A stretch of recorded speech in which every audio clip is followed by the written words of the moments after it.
It became one of the biggest, most talked about stories in the entire country. And it all started here in the heart of the Bible Belt, in this small church in the tiny town of Selmer, Tennessee.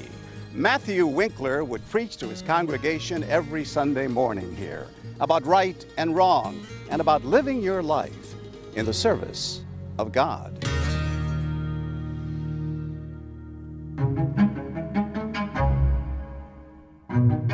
On March 22nd, 2006, everyone was gathering at the church, ready for the Wednesday night service.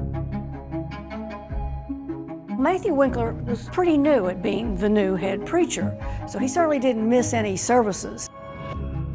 It's unheard of for the preacher, his wife, and his daughters who are there every week, and they don't show up.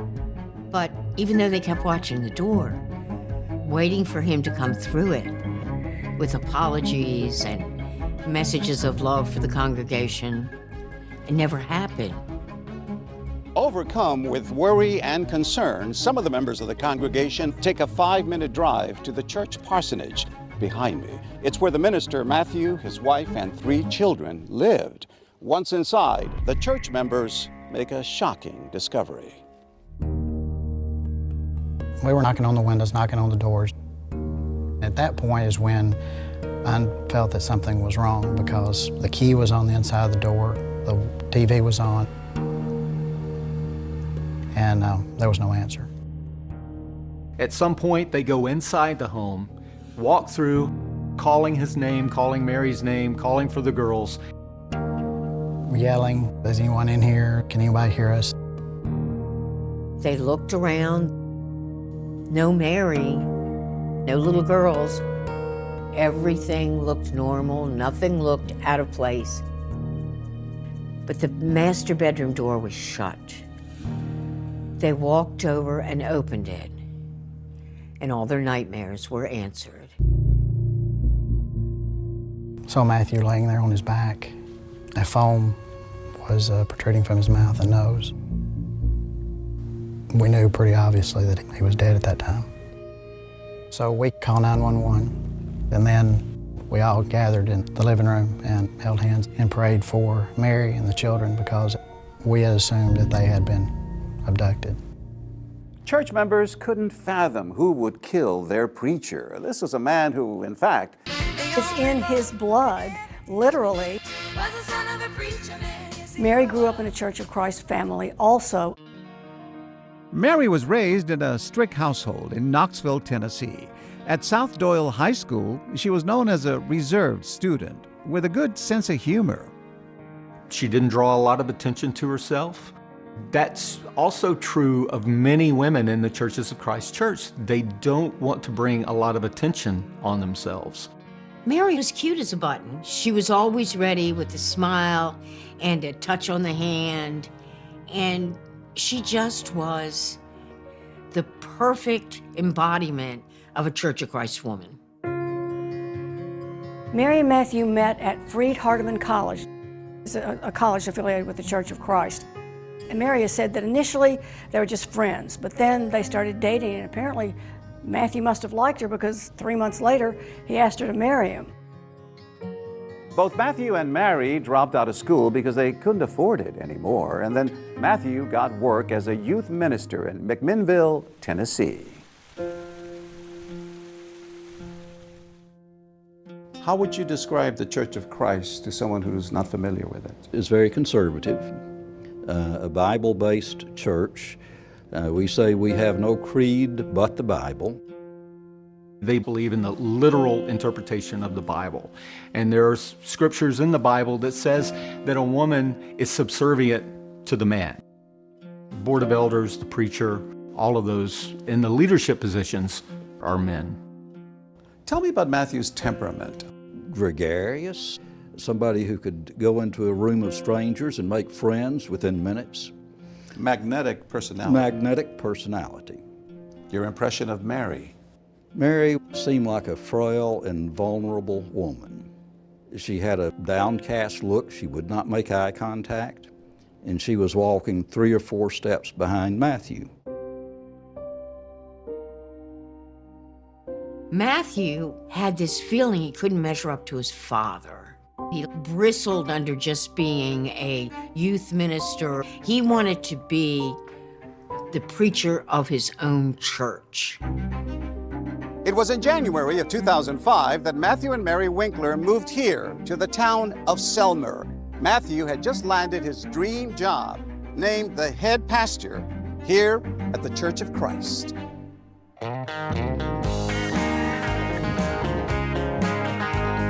Selmer is a sleepy little town in Tennessee, right by the border with Mississippi.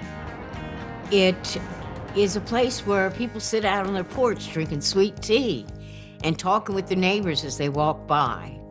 It's very Southern in so many ways. One of Elvis Presley's first outside of Memphis performances was here in this county. The highway going through Selmer to Elvis's home is called Rockabilly Highway. What is this town like? Small town. Yeah. Close, unit family. Pretty religious? I see a lot of churches here. Yes. Almost every corner you'll find a church. True happiness is found in God's Word. True happiness is not only found in God's Word, it's found by living the way God says to live in that Word. The Winklers found a wonderful church in Selmer, Tennessee, and the people of the community and congregation embraced them and welcomed them. It seemed like the perfect scenario. That is, until March 22nd of 2006, when that beloved young minister was found dead on the floor of his bedroom. Was it a kidnapping? And it just went wrong. Someone definitely intended to kill Matthew Winkler. In a small town, people were frantic, thinking there was a killer on the loose. And where were Mary and the girls? Had someone unknown come into the home, killed Matthew, and gone off in the family van with the 3 girls and Mary, holding them captive.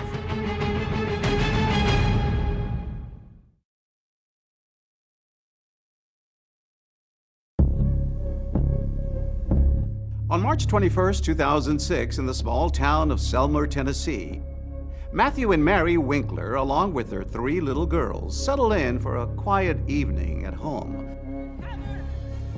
They order pizza and watch the animated movie Chicken Little. The sky is falling! The sky is falling! But somehow, this everyday peaceful family activity would turn into a gruesome crime scene with seemingly deadly intention.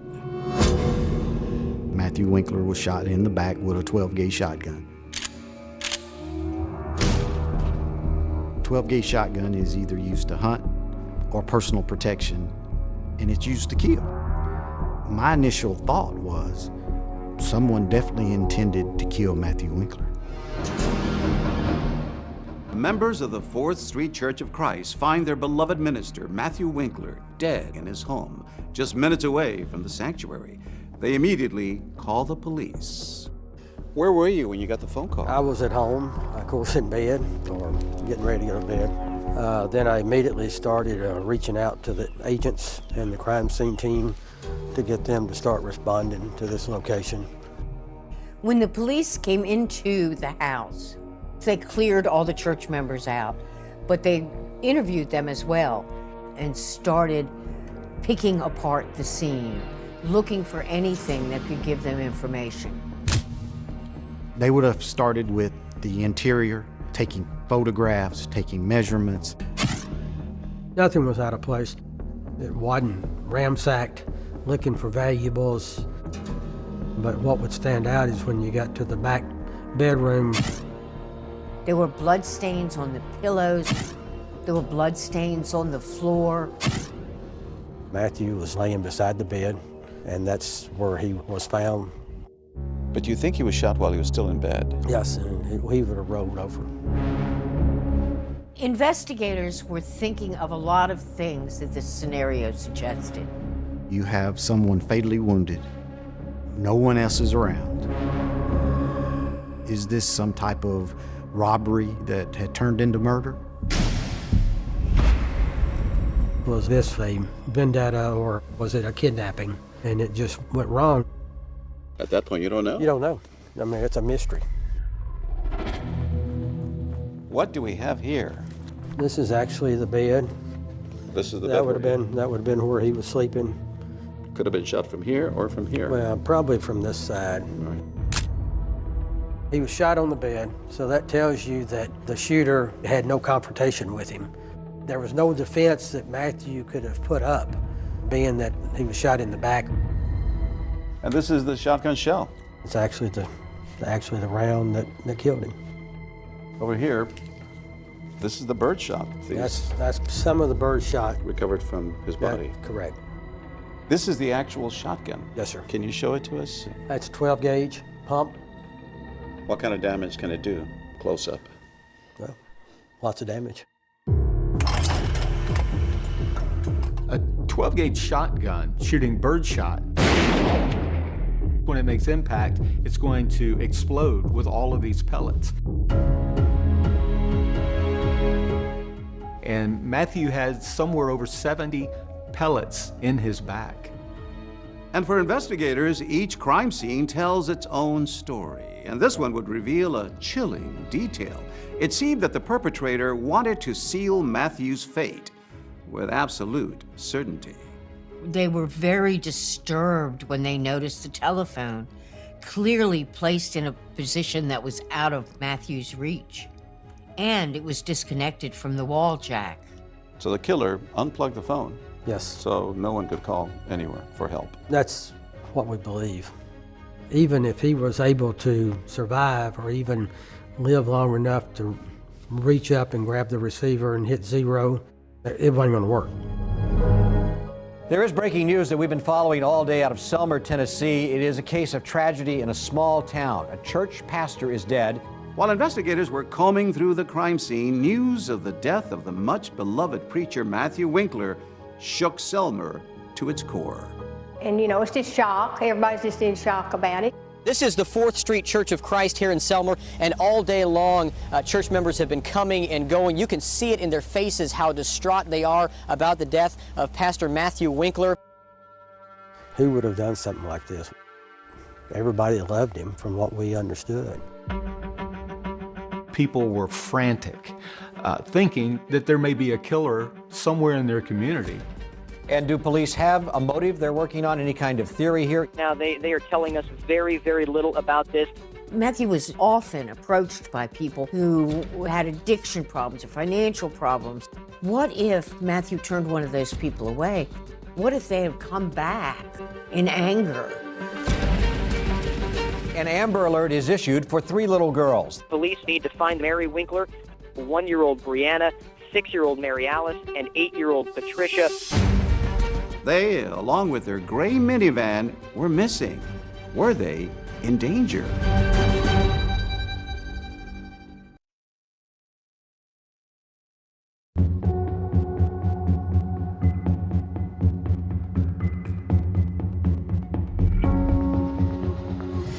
An Amber Alert is issued for 3 little girls. They disappeared from their home in Selmer, Tennessee. Their mother is missing as well. Church members found their father, Pastor Matthew Winkler, dead. With a young minister found dead in his bedroom, the community of Selmer was on edge. There was a possibility this could have been a burglary that turned into murder. Who is here in our community would do that? You know, this person's loose. People were worried. Take a look at the van the mother and the children may be in. It is a 2006 gray Toyota Sienna. The most important thing to them right now is to find Mary Winkler and find the 3 girls. Almost 24 hours after the discovery of Matthew's body, there's a sighting of a gray minivan matching the description of the Winklers' missing vehicle. It was spotted in the seaside community of Orange Beach, Alabama. That shoreline is particularly spectacular. They call it the Gold Coast of Alabama. 1025. I was traveling westbound on the road directly behind us. That's it. That's the vehicle. And this van pulled right out in front of me, a Toyota Sienna minivan, matching the description of the van we'd been looking for. 10-4, we're pulling in the parking lot, 1033. Knowing that there was a possibility that Mary and her girls had been kidnapped. They were extremely cautious approaching that vehicle. They had their guns out. Ma'am, get out of the vehicle. Get your hands out of the vehicle now! Yeah, step out of the vehicle. Put the vehicle in park and step out. There she was, Mary Winkler, in a pink jumpsuit, looking as innocent as anybody walking down the street could look. With no supposed kidnapper behind the wheel. Walk back! Walk back!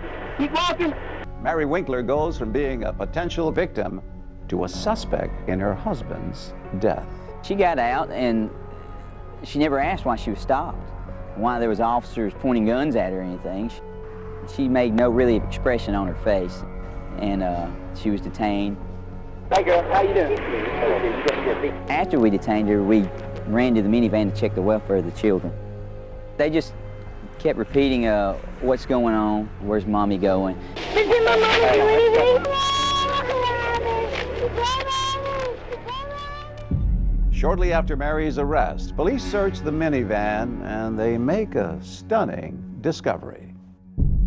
It was soon after Mary was apprehended by the Orange Beach Police Department. A shotgun was found in the minivan.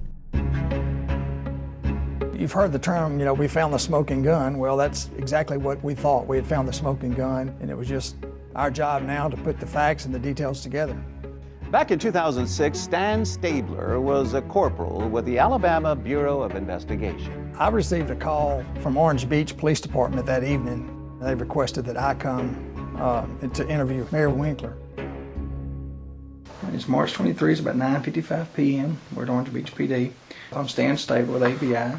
If you would just speak your name for me, please, ma'am. Mary Winkler. When we first started, I got a lot of background information about her, their marriage. How long have you been married? 9 years, 11 months. How was your marriage? Good. We talked about the children. I met your daughters, and very sweet girls. Have McDonald's, they eat, and they're wrapped up in blankets, warm, watching a movie. Thank you. I wanted to build a rapport with Mary where she felt comfortable with me. Want something to drink? Water's fantastic. Okay. Sitting across from him is this eerily calm mother of three, 400 miles away from home. Stan Stabler wondered why did Mary Winkler drive her girls all the way to Orange Beach, Alabama? They've never been to a beach that they remember. This is just my last time to be with them. I just want to be with them before they had bad days. Have a happy day. She wanted to spend some time with the girls because she felt that she would not be seeing them after she was caught. I asked her about anyone else involved, an affair. Y'all didn't have any major problems going on? No. Anybody else involved with either party? Oh, no. She was not as emotional as a person should be if they learned about the murder of their spouse. Just go step from step and tell me what happened. I just can't. Why can't you talk to us? Is it me? No. She was very strong-willed not to disclose a lot of details. I want to hear your side. I appreciate I feel like you have genuine concern, and I do appreciate you. Tell me why a mother of three, a wife of over 9 years, almost 10 years, what would make you do this? Why? No comment. It was a very, very strange interview. Has he ever hurt you? Not physically. She said she did not want to talk about Matthew because she didn't, quote, want to smear him. No matter what, in the end, I don't want him smeared. All we are seeking the truth. And we're not here to smear anybody. Corporal Stabler asks Mary about that shotgun that police suspect she used to kill her husband. Did you load it? I messed it up and put it back. Where was it? We keep it in the top of the closet out of reach. The truth started coming out. Mary admitted she was holding that gun. She didn't admit that she pulled the trigger. She said she didn't remember that. How many times did you shoot? Just one time? Surely not. Huh? Surely not. How do you know you didn't shoot more than once? I don't. And then finally, after almost 2 hours of questioning, a possible motive. I love you dearly. But gosh, he could just nail me in the ground. I have nerve now, and I have self-esteem. And so my ugly came out. When the ugly side came out, somebody ended up shot dead.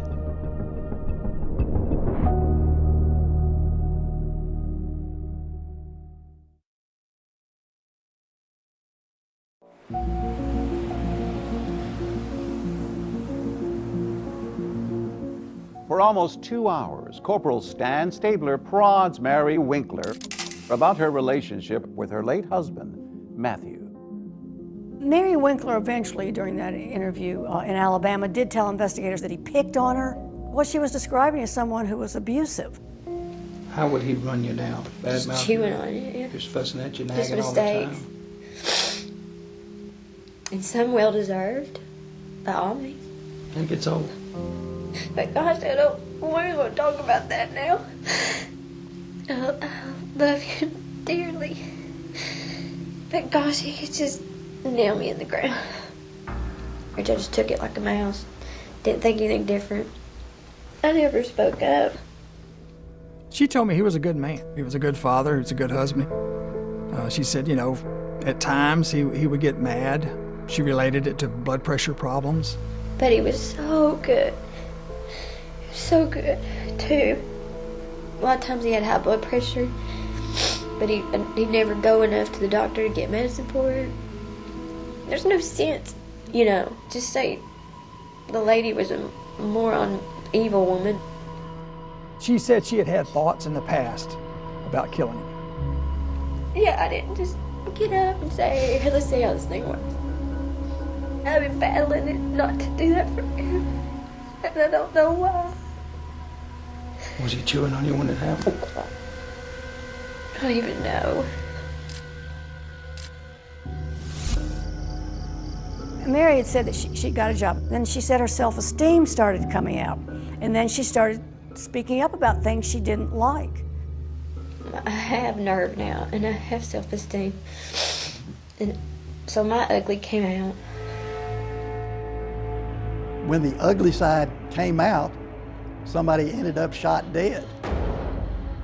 So that's what Mary's ugly side is.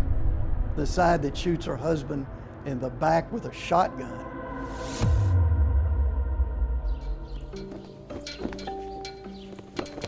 Mary waived her right to an extradition hearing and willingly went back to face justice in Tennessee.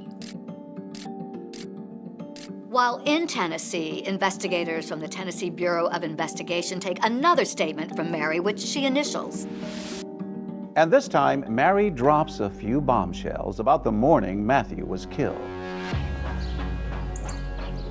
While she never admits to pulling the trigger of the shotgun, Mary does tell TBI agents she heard a loud boom, wiped blood from Matthew's mouth, and told him she was sorry.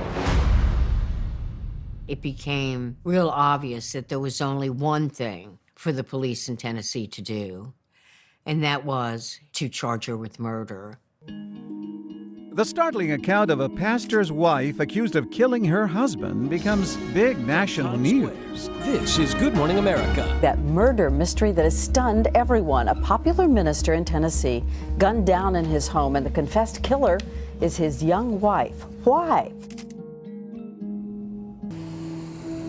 People were wondering what would cause them to have their ugly come out.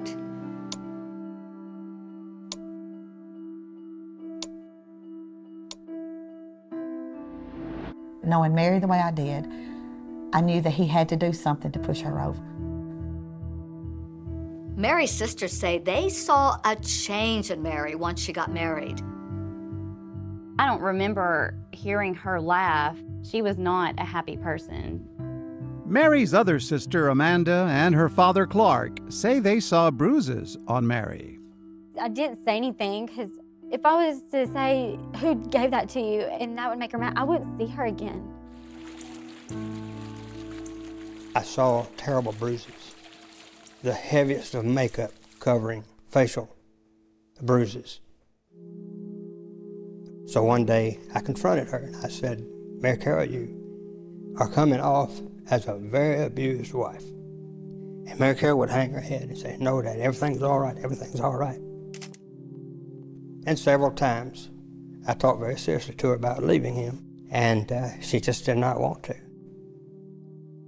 I feel so bad about this. I feel like I have a part in it. I should have talked more to Mary Carol. There were people who said that they did see a short temper in Matthew. According to the neighbor, that their dog had gotten into the Winkler yard, and Matthew yelled at the neighbor. He said, keep that damn dog out of our yard or we'll shoot him. He had a temper on him. I've never met a preacher like him. This never rose where it was ever a volatile encounter with somebody. It was just being stern, like the dog, hey, please do this. I've warned you. As investigators dig deep into the Winklers' lives, they come to believe that Matthew's killing may actually have been about money. That's what was the root of the evil in this whole situation. According to them, Mary was knee-deep in financial fraud, and investigators suspect that weighing heavily on her mind was an upcoming trip to the local bank. The bankers set a meeting for Mary and Matthew to meet at the bank on March 22nd. I think she was desperate and afraid.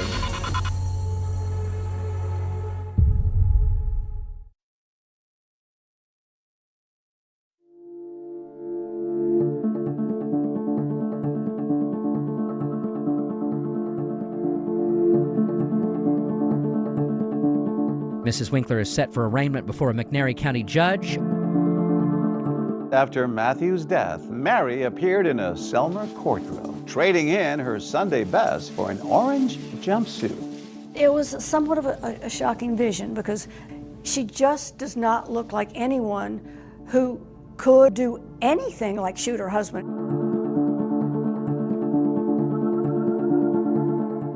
State of Tennessee versus Mary Carol Winkler. You're charged under Tennessee Code with first-degree murder.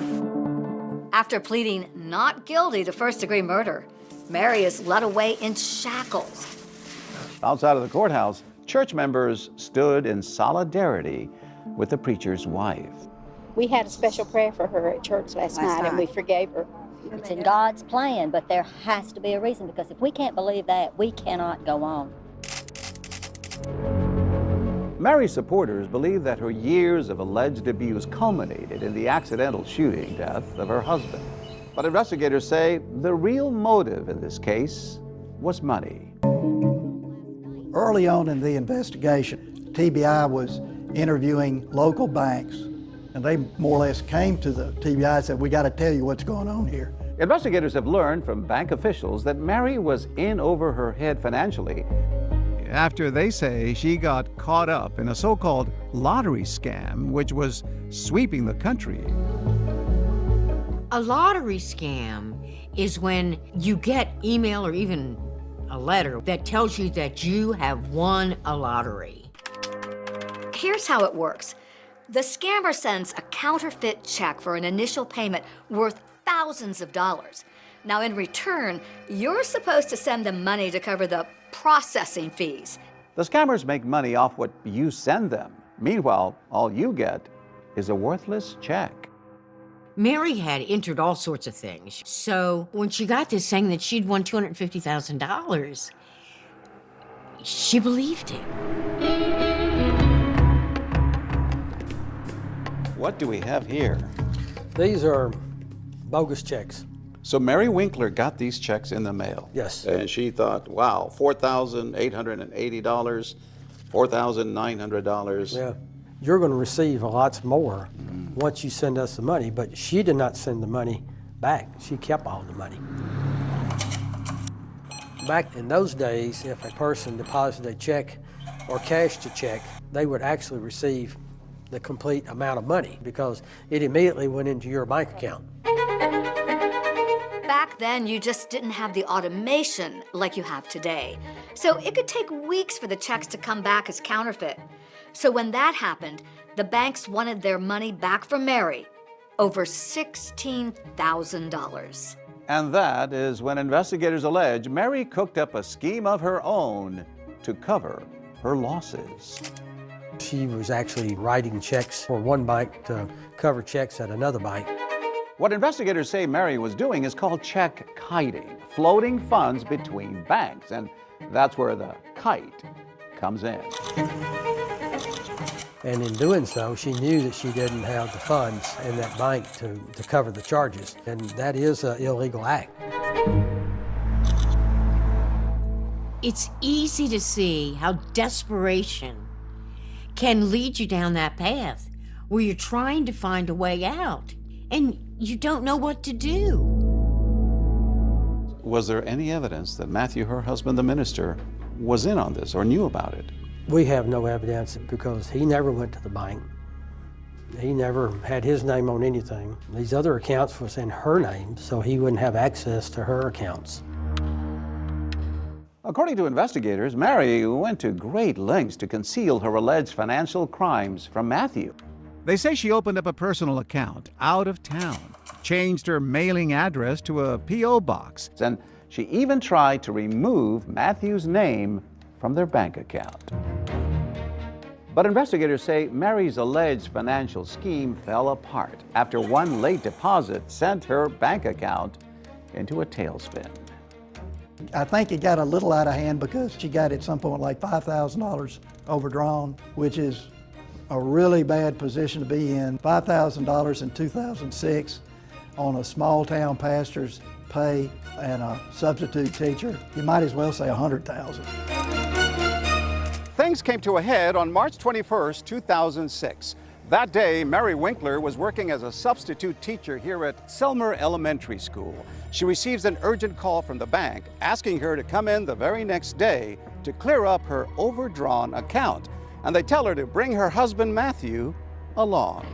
In fact, in this statement to TBI, Mary admitted to having a heated discussion with Matthew about their finances the night before the shooting. She says, "I had gotten a call from the bank, and we were having troubles, mostly my fault, bad bookkeeping." And then she goes on to say that the two were upset with each other and that she got to a point and snapped.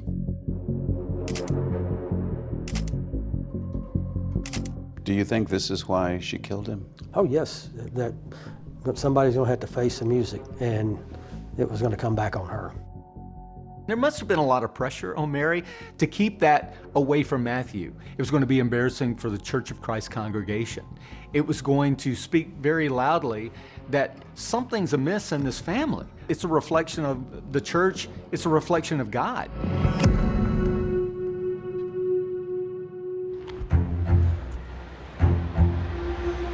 How's Mary feeling?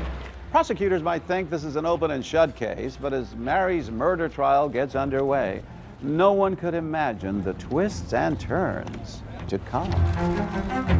Mary Winkler had what appeared to everyone a marriage made in heaven, but behind closed doors, it was a living hell.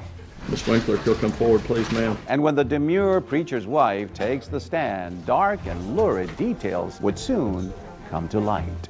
Did it hurt you? Yes, sir. Oh my goodness gracious. This is stuff that doesn't happen.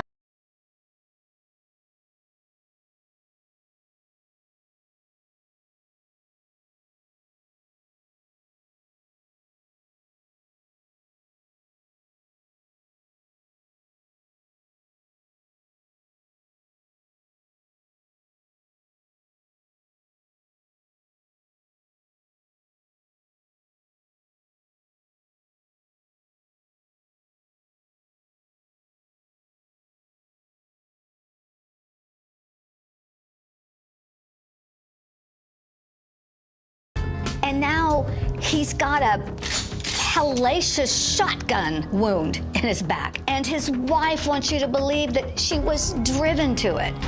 She certainly wasn't acting like someone who shot her husband in the back. I don't know that anyone anywhere had any idea of what was to come in this trial. So it got heated in the jury room. How are you going to defend yourself? He threatened me with the shotgun many times, putting it in my face. Mary Winkler appeared to have had a marriage made in heaven, but behind closed doors, it was a living hell. When they brought out the shoe and the wig, there was a gasp in the courtroom. Matthew, you want me to wear it? To dress up? Dress up for what purpose, Mary? Sex. Oh my God, wow. That if you looked up spousal abuse in the dictionary, you're going to see Mary Winkler's picture looking back at you. Was Mary Winkler a victim or a villain? Will the real Mary Winkler please stand up?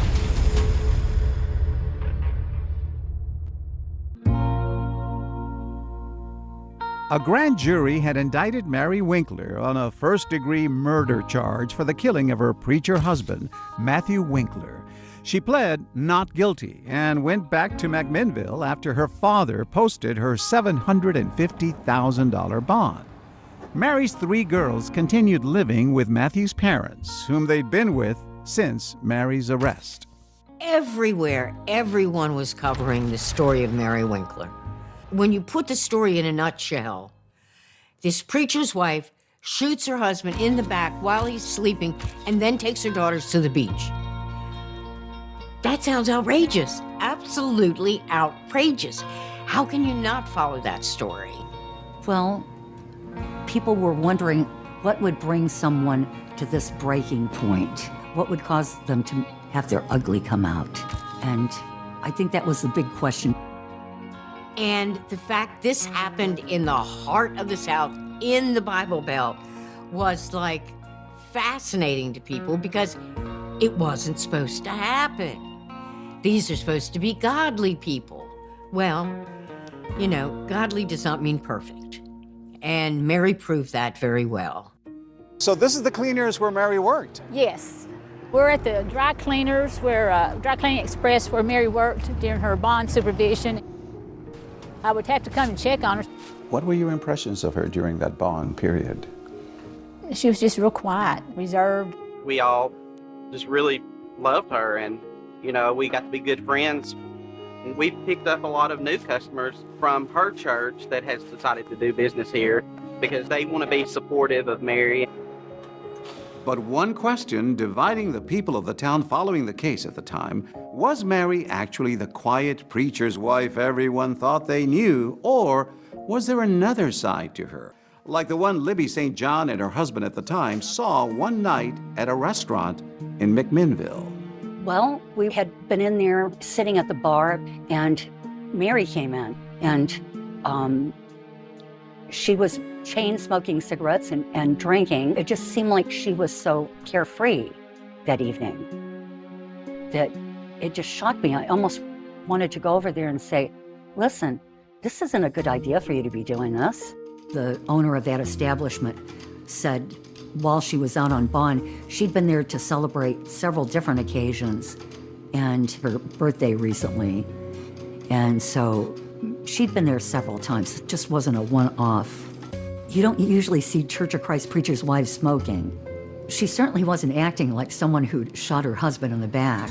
And your husband at the time starts taking pictures. He took them with his cell phone. The pictures made quite a splash when they came out. These cell phone pictures, first obtained by Action News 5, are the talk of this quiet town. I remember the bar pictures, the very things that seemed completely out of character from what anybody's seen. She was not supposed to be drinking. Well, I think that basically it was not excessive alcohol. I think that's what was on the bond. But it didn't look good. No, I'm sure it didn't look, no, it probably didn't look good. It didn't sit well with people. The way this came to us, this was like walking into a Kafka novel. Nothing lines up with logic. Her life was taking some strange turns that didn't make any sense. Her outward appearance changed, her clothing changed. It was like someone flipped a switch. And when she started kind of hanging out at night, there was a feeling that this was a little quick. Why are you doing this? Maybe were you that the whole time? And it just gave people pause. Will the real Mary Winkler please stand up? Is she the quiet, docile minister's wife, or is she something quite different? With the trial gearing up, everyone was about to hear a tale they never expected from the preacher's wife. Yeah. I don't know that anyone in Selmer, and few people anywhere, had any idea of what was to come in this trial. Mary's murder trial began on April 9, 2007, with the prosecution pushing for a first-degree conviction. The case was one of the biggest things the small town of Selmer, Tennessee has ever seen. The media put this tiny courthouse right in the middle of the public's attention. Television stations from Nashville, from Memphis, some from Huntsville, Alabama, were there in the courthouse because this was such a big story. What was interesting was Mary Winkler arriving with her attorneys, appearing about as meek as you could appear. Inside, the courtroom was packed, and the crowd included members of both families. You had Matthew Winkler's parents there. Mary Winkler's family was there, her father. We may begin with opening statements. The state may proceed first. Thank you, ladies and gentlemen. My name is Walt Freeland. I'm an assistant district attorney. My strategy, like in every case, is to put on all my facts, because facts are stubborn things. You have to set aside whatever you think might have happened and just listen to the facts. There is no good reason why Matthew Winkler was murdered by Mary Winkler. The jurors are about to hear Mary's interrogation tape, where she says she snapped because of Matthew. He would knock your self-esteem down? No, just chewing whatever. And that's the problem. I have nerve now, and I have self-esteem, and so my ugly came out.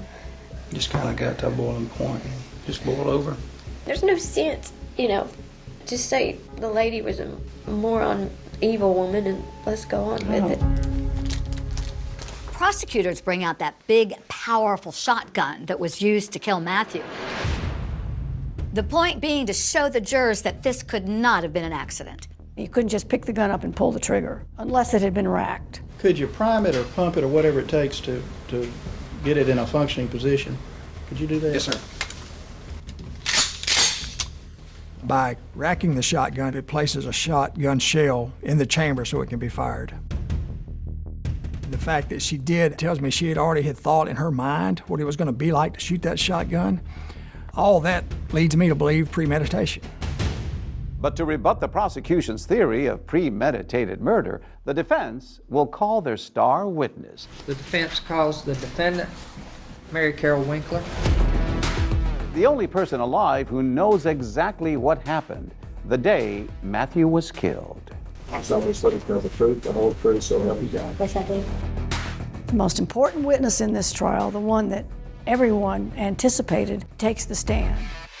And she testifies to some pretty shocking stuff.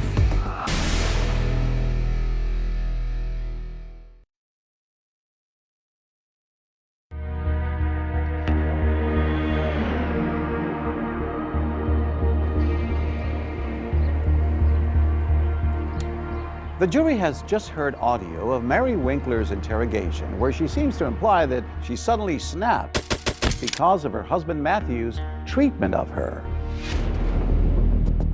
I have nerve now, and I have self-esteem, and so my ugly came out.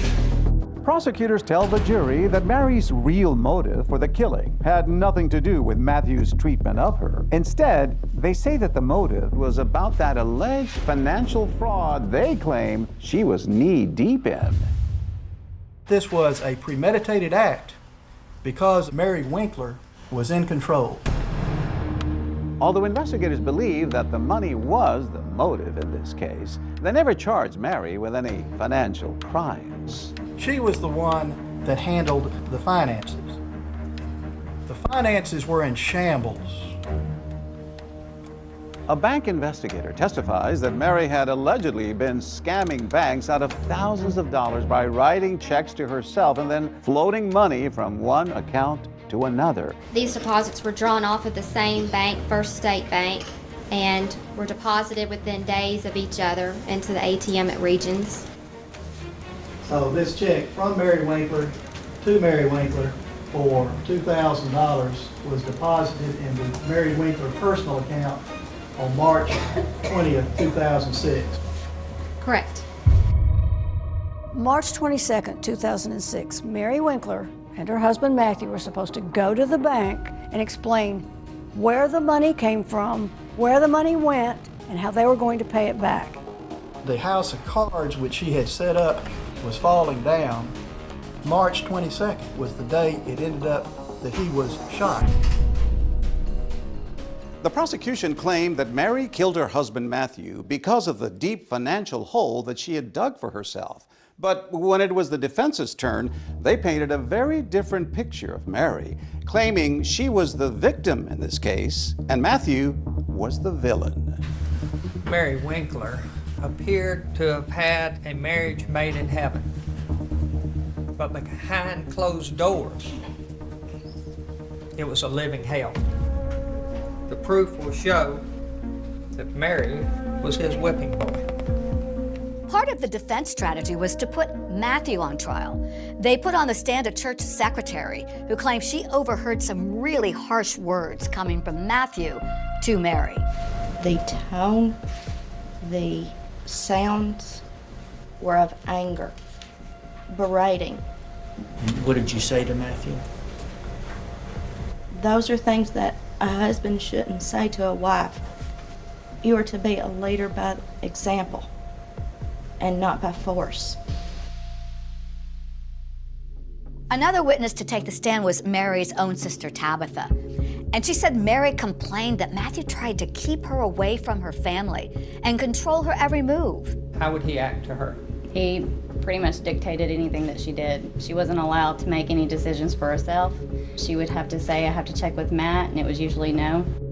There was testimony from the defense about how Matthew could act aggressively, but there was not a lot of information. And the jury may have thought, well, if he was this awful man, wouldn't more people have seen more? Defense ready to call its next witness. We are, Your Honor. But the defense then called Mary herself, and she testified in explicit detail. The defense calls the defendant, Mary Carol Winkler, about exactly what she said happened behind closed doors. Miss Winkler, if you'll come forward, please, ma'am. As she took the stand, all eyes in the courtroom were riveted on Mary. Mary Winkler was up there, appearing meeker than you would think anyone could. For much of the testimony, it appeared to be her head was down in shame. Now remember, the state argued that Mary intentionally killed her husband to cover up a messy web of alleged fraudulent check kiting. But on the stand, Mary had a simple answer. Matthew made her do it. Who directed those deposits? Matthew told me where to put them, and I put them in the bank. Mary also testified that Matthew knew that the banks were demanding answers over the financial issues with their accounts. He was upset, and I just tried to continue encouraging him if he would please go in and do that. Did he say he would? He said he would, but he had been saying that for weeks. Mary explained to the jury that she didn't stand up for herself because she was so afraid of Matthew's volatility, his temper.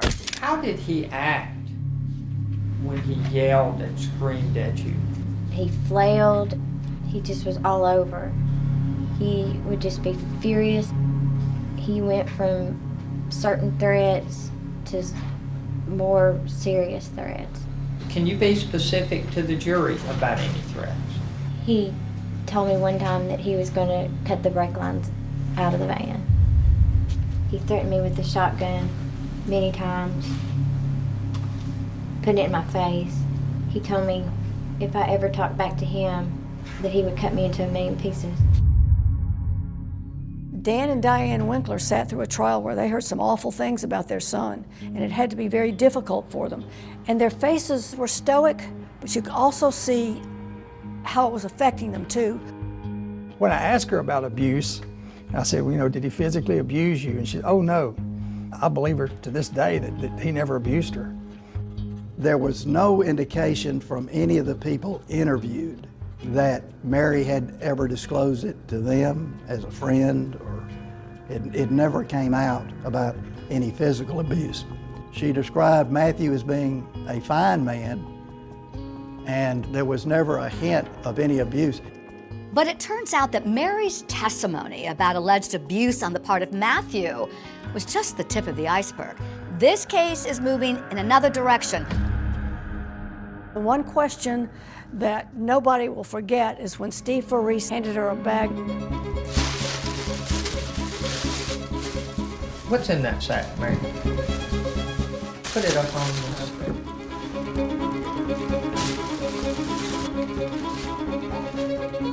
When she was testifying to all of this, oh my God, wow. This is amazing testimony. This is shocking testimony. Almost couldn't believe it.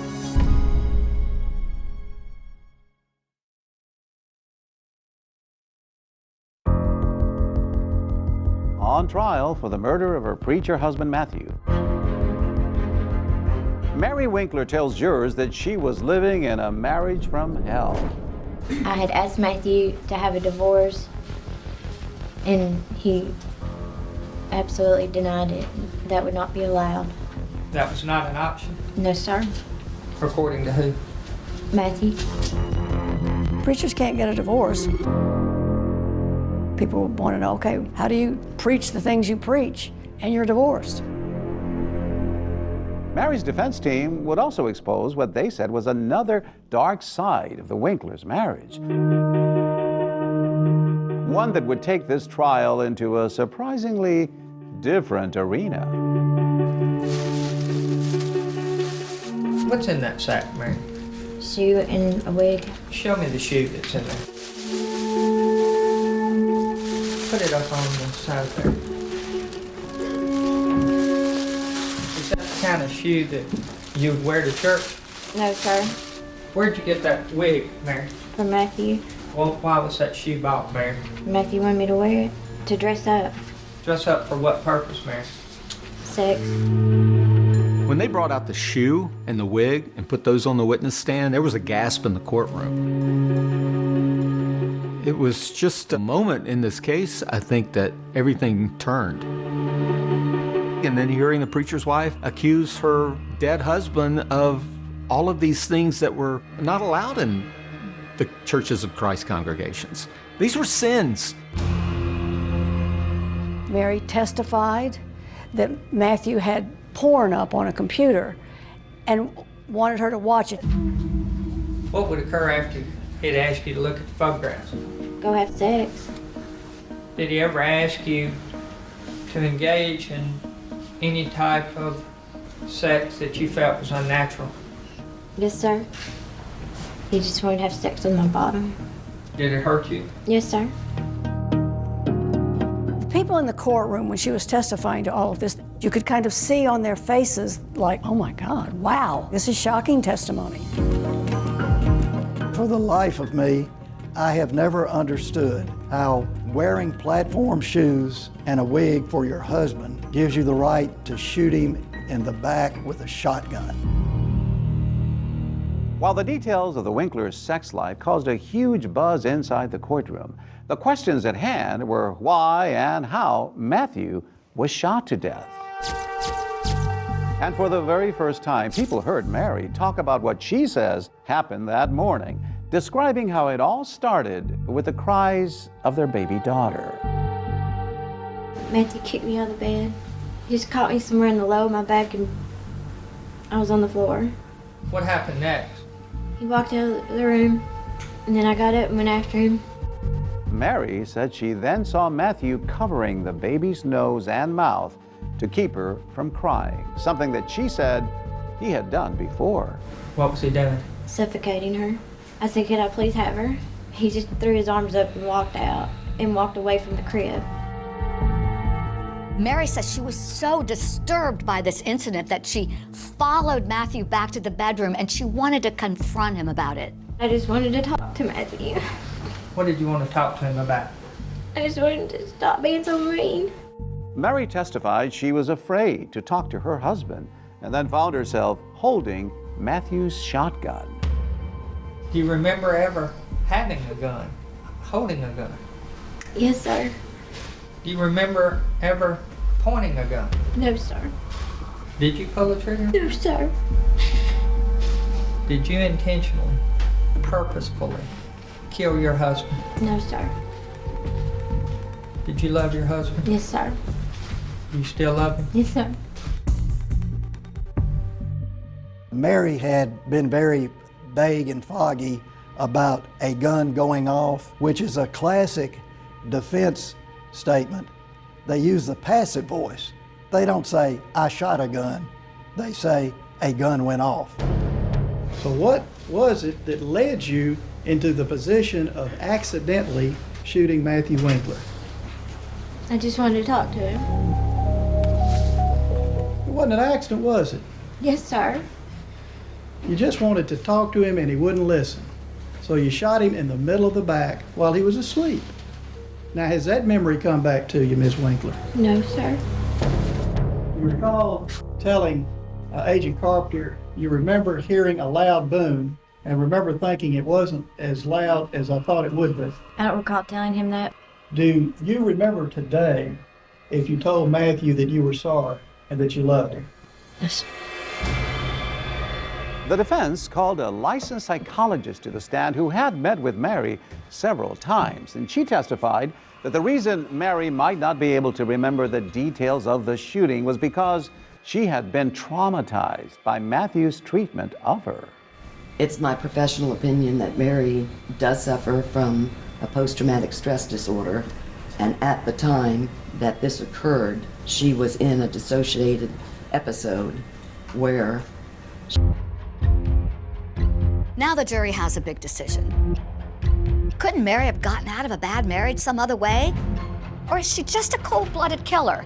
This very debate is going to spark some fireworks in that jury room. So it got heated in the jury room? Very much so. Oh, I was ready to come across that table and strangle her.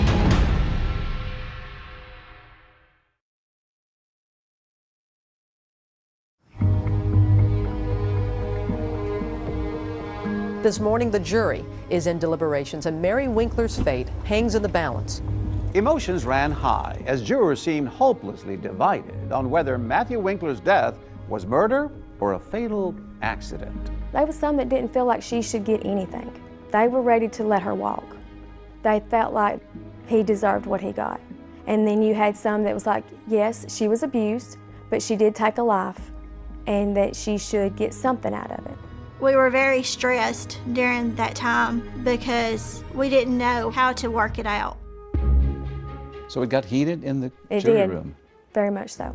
I hear that you got frustrated because one of the jurors wouldn't even admit that she pulled the trigger. Yes. Refused to believe it. And I looked at her and I was like, what? I was ready to come across that table and strangle her because I thought that was completely ridiculous. The jury also had doubts about the prosecution's claim that Mary killed Matthew to avoid embarrassment over their alleged financial troubles. People did not care about the money aspect of it. That was not what was on our minds. Even though she was called by the bank to go see them the next day, the day he was shot? No, at the very forefront was the abuse. It never wavered from the forefront of our thoughts. The jurors could convict Mary of first-degree murder, second-degree murder, voluntary or involuntary manslaughter, and it's anyone's guess where they were going to go. And now you are looking at a live picture inside the courtroom. There you see Matthew Winkler's family, and they're all waiting for the jury. After 8 hours of deliberation, the jury had finally reached a verdict. And members of the jury are expected to read that verdict coming up momentarily. Ms. Winkler, if you could please stand, ma'am. And in true Mary Winkler fashion, she remained stoic as the verdict was read. We, the jury, find the defendant, Mary C. Winkler, guilty of voluntary manslaughter. There was a little bit of a gasp in the audience. I don't know that many people expected her to be convicted of anything less than first-degree murder. With voluntary manslaughter, there is an intent to kill, but you were provoked by something. There you see Mary Winkler's father, and he looks a little bit surprised there. To the shock of Mary's supporters and the dismay of Matthews, Mary will face just 3 to 6 years behind bars. Would this jury have allowed Mary to walk free?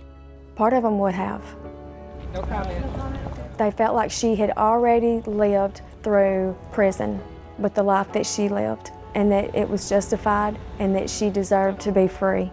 That's why you compromised and agreed to the lesser charge? Yes, because I didn't want her to walk.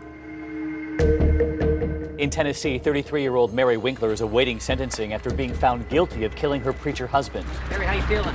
On June 8, 2007, everyone gathered in the courtroom for Mary's sentencing as she pled for mercy. I think of Matthew every day in the guild, and I'll always miss him and love him. There were bad times, but there were good times, and I wish I could have that good Matthew and that we could live together forever.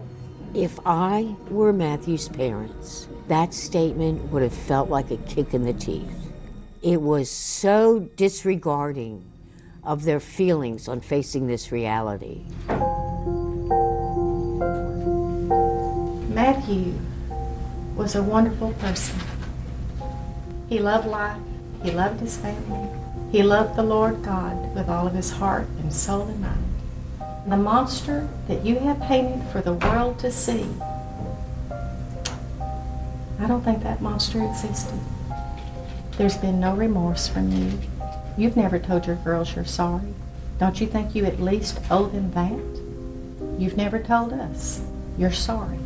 I think you at least owe us that. I can understand why a mother would more than ask that. And I would think a mother, as in Mary, would also want to apologize. The damage is done. When the judge handed down the sentence, you could have heard a pin drop in that room. The defendant is hereby sentenced to a term of 3 years for sentences to be served in split confinement with 210 days of incarceration with appropriate credit to be given. With time served, Mary Winkler spent only 1 more week in jail in this very cell, and then 60 days in a mental health facility. To her supporters, it was a clear victory, but to others, it was nothing more than a slap on the wrist. People were very shocked by that sentence and really couldn't believe it. Matthew's parents had to feel betrayed by the system. They had to feel as if the jury had been played. When you found out that she was going to get such a short sentence, what went through your mind? I was heartbroken, actually. I felt like I had failed. I felt like I had failed, like I didn't do my part, that I had let her off. I believe she should have served more time, but we did what we did because that was all we could do. After the trial, the town of Selma remained divided over whether Mary really got justice. Meanwhile, for Mary, the saga isn't over. After the sentencing, the public thought, okay, that's it. They've heard everything, but it was not. She wasn't finished talking. She wanted to tell her story to everyone. Hey. Hi, Oprah. Nice to meet you. Nice to meet you. Tell me why you wanted to have this conversation today.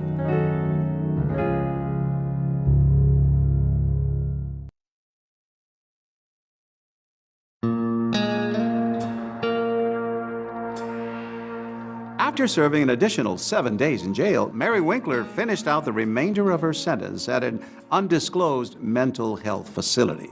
And while there, she had a visitor on the weekends. Turns out, while she had been working at the dry cleaners, she struck up a relationship with her boss's brother. His name, Darryl Pillow. I saw interest in Mary, and I thought Mary saw interest in me. Darryl Pillow says sparks flew. It was instant attraction when he first met Mary at his brother's dry cleaners. I was attracted to Mary. I mean, we do have a lot in common. You know, we laugh, we got the same hobbies. It felt very normal. It felt like it was meant to be, you know, that we was meant to be together. I know the first time that we sat on the couch and I hugged her and she said, oh, this is, you know, I missed this, you know, and that's what she needed. She needed somebody to hold her and hug her. I remember hearing that she may have had a new acquaintance. She was just a very sweet girl. I mean, it felt normal to be with Mary. Now, I never felt scared or threatened. Our relationship was we had an adult relationship.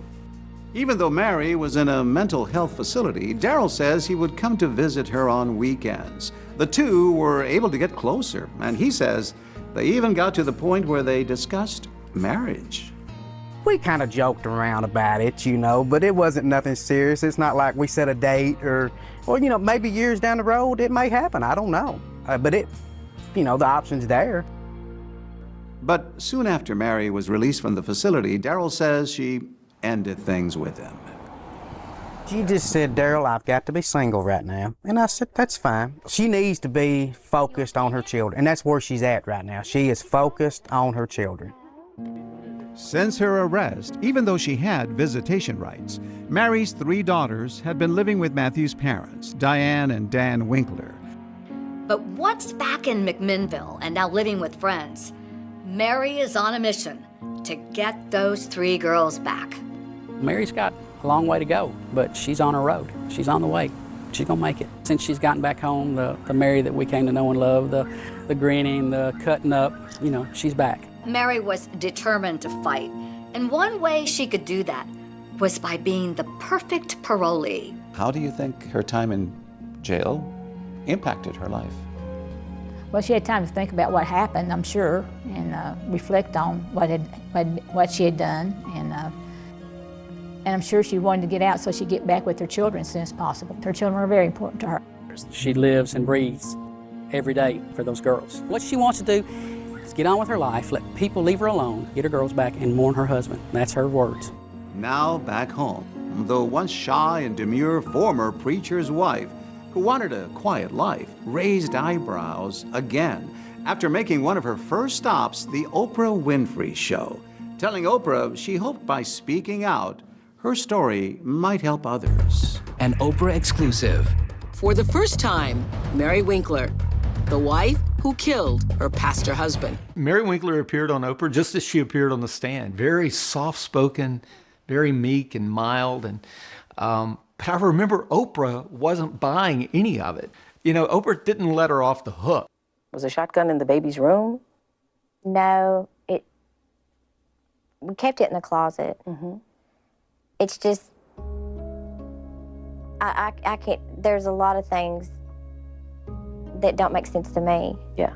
Well, imagine, it doesn't make sense to me either. I know. She kept prying and asking her and just telling her, okay, help me make sense of this. The gun is aimed at him at some point. Do you remember that?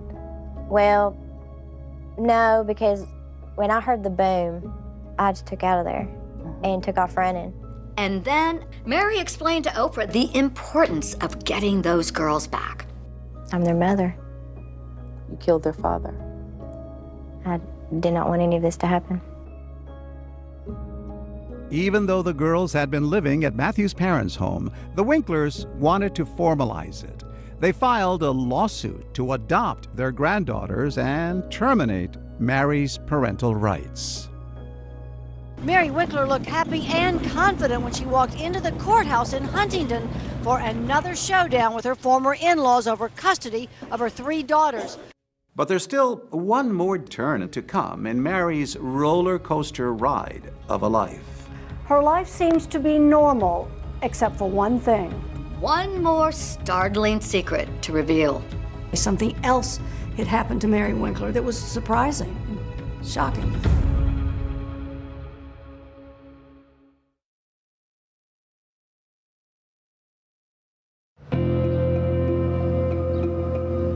Since her arrest, Mary Winkler has been locked in a custody battle with Matthew's parents. And finally, after months without her children, they reach an informal agreement out of court, giving Mary permission to take her 3 daughters back. My girls are my girls, and I'm their mother, and we were just put back together, and we picked up where we were separated. I know. Come here, Emma. After finally getting her children back, Mary Winkler sits down for one more exclusive interview with Janice Broach to reveal yet another setback in her life. Tonight, Mary Winkler is back, and she has a secret. I had found out that Mary had been diagnosed with MS, multiple sclerosis. My right hand and my right foot were completely disabled, could not use. And so I was very fortunate that I have been able to come back to full capacity. 17 years after she shot her husband, Mary Winkler lives a quiet life. But to this day, there are still lingering questions in Selmer about whether justice was served in her case. I believe that she actually got away with murder of her husband. Justice was not served, in my opinion. Was Mary Winkler a victim or a villain? Both. Did Mary get away with murder? Yes, she did. She's going to have to answer for what she did. It's not up to me to forgive her. What she did is between her and Matthew and his family and God.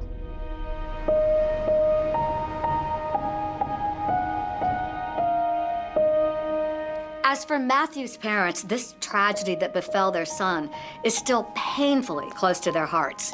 His father, Dan, can be seen giving a sermon in this Palm Beach Lakes Church of Christ video, posted on YouTube just last month. 18 years ago, trauma knocked on the front door of our house, and we lost a son.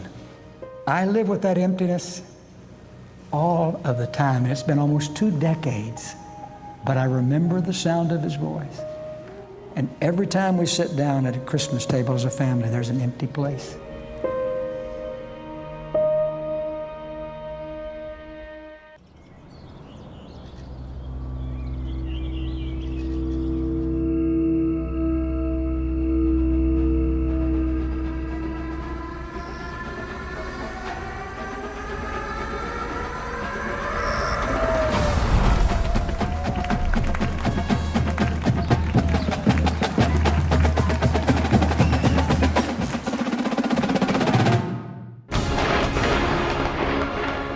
Fourth of July.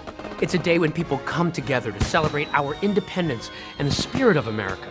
And that's what you'll see in Madison, Wisconsin. 4th of July celebrations have been going on all weekend, but of course Americans are going all out today. The lakes are really core to the identity of Madison. Just being around water, being around nature is really big to a lot of people here.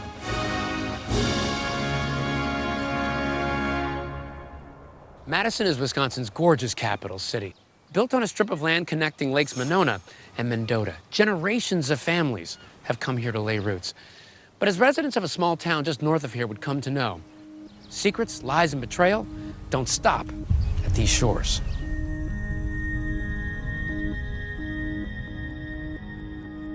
Bart and Krista Halderson lived in a community called Windsor, just north of Madison. Everyone who knew the Haldersons loved them.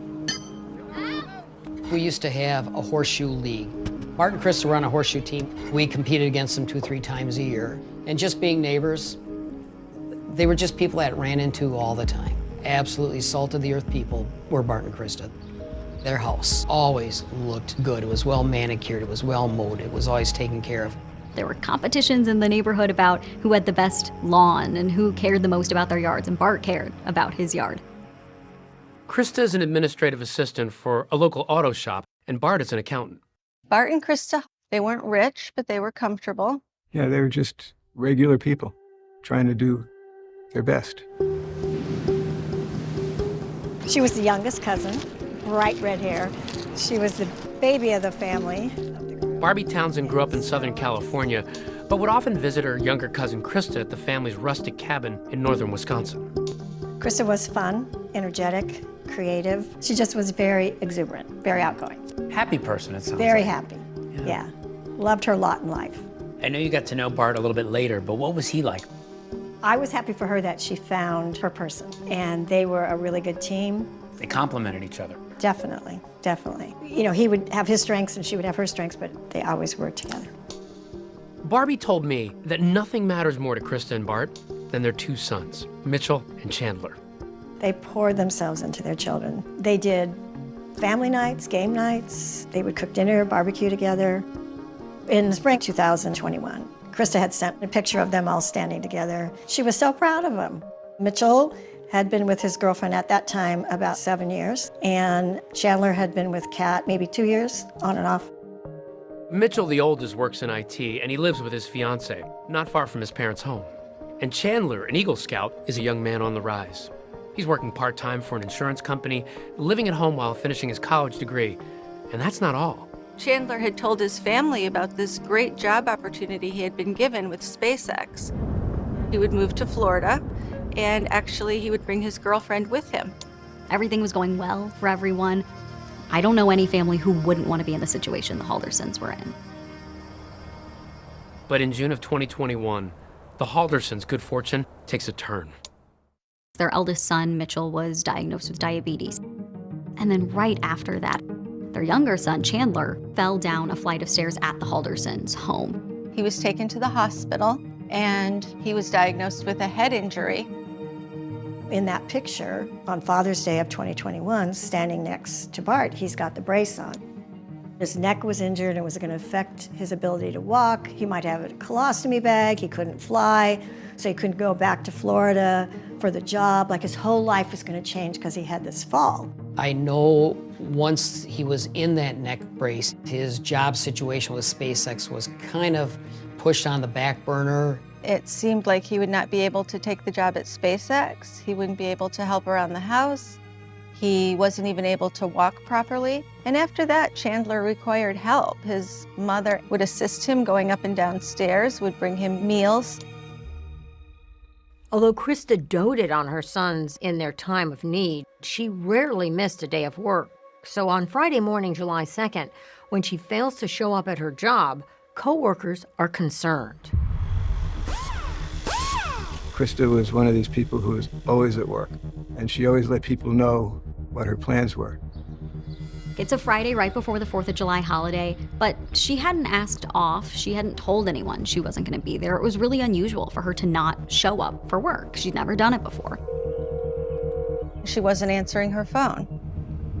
A co-worker decided to go over to the house and make sure she was okay. When he looked in the garage, both of the Haldersons' cars were there. The Haldersons aren't here. Their cars are here. Where are the Haldersons? Now, the Haldersons have a family cabin they love to go to on weekends. And initially, there's some speculation that this is where Bart and Krista are. But none of the neighbors saw them leave. As far as we know, no one saw the Haldersons that day. They told their neighbors when they were going up to the cabin, who they were going to be with, where they were going to be. So for there to be so many unknowns about what happened that weekend was a little unusual. And when Krista fails to make a medical appointment on Monday, it really raises red flags. She was recovering from some skin cancer, and so this was an important appointment for her. Is it like her to just miss that appointment or not tell anybody she wasn't going to make it? No, Chris is not the person that would just not show up. Everyone who knows her says she wouldn't have missed that appointment. She was planning to be there, and then she wasn't. And that's when people really start to get concerned, because no one knows where Bart and Krista are. All of a sudden, my wife comes in the bedroom and she says, the Haldersons are gone. They're missing. My mind went to the bad spot, like, that is not right. It was just kind of disturbing for somebody that I know that well to suddenly be gone. What's going through your mind? Something's really wrong. I don't know what and why and how, but something's really wrong.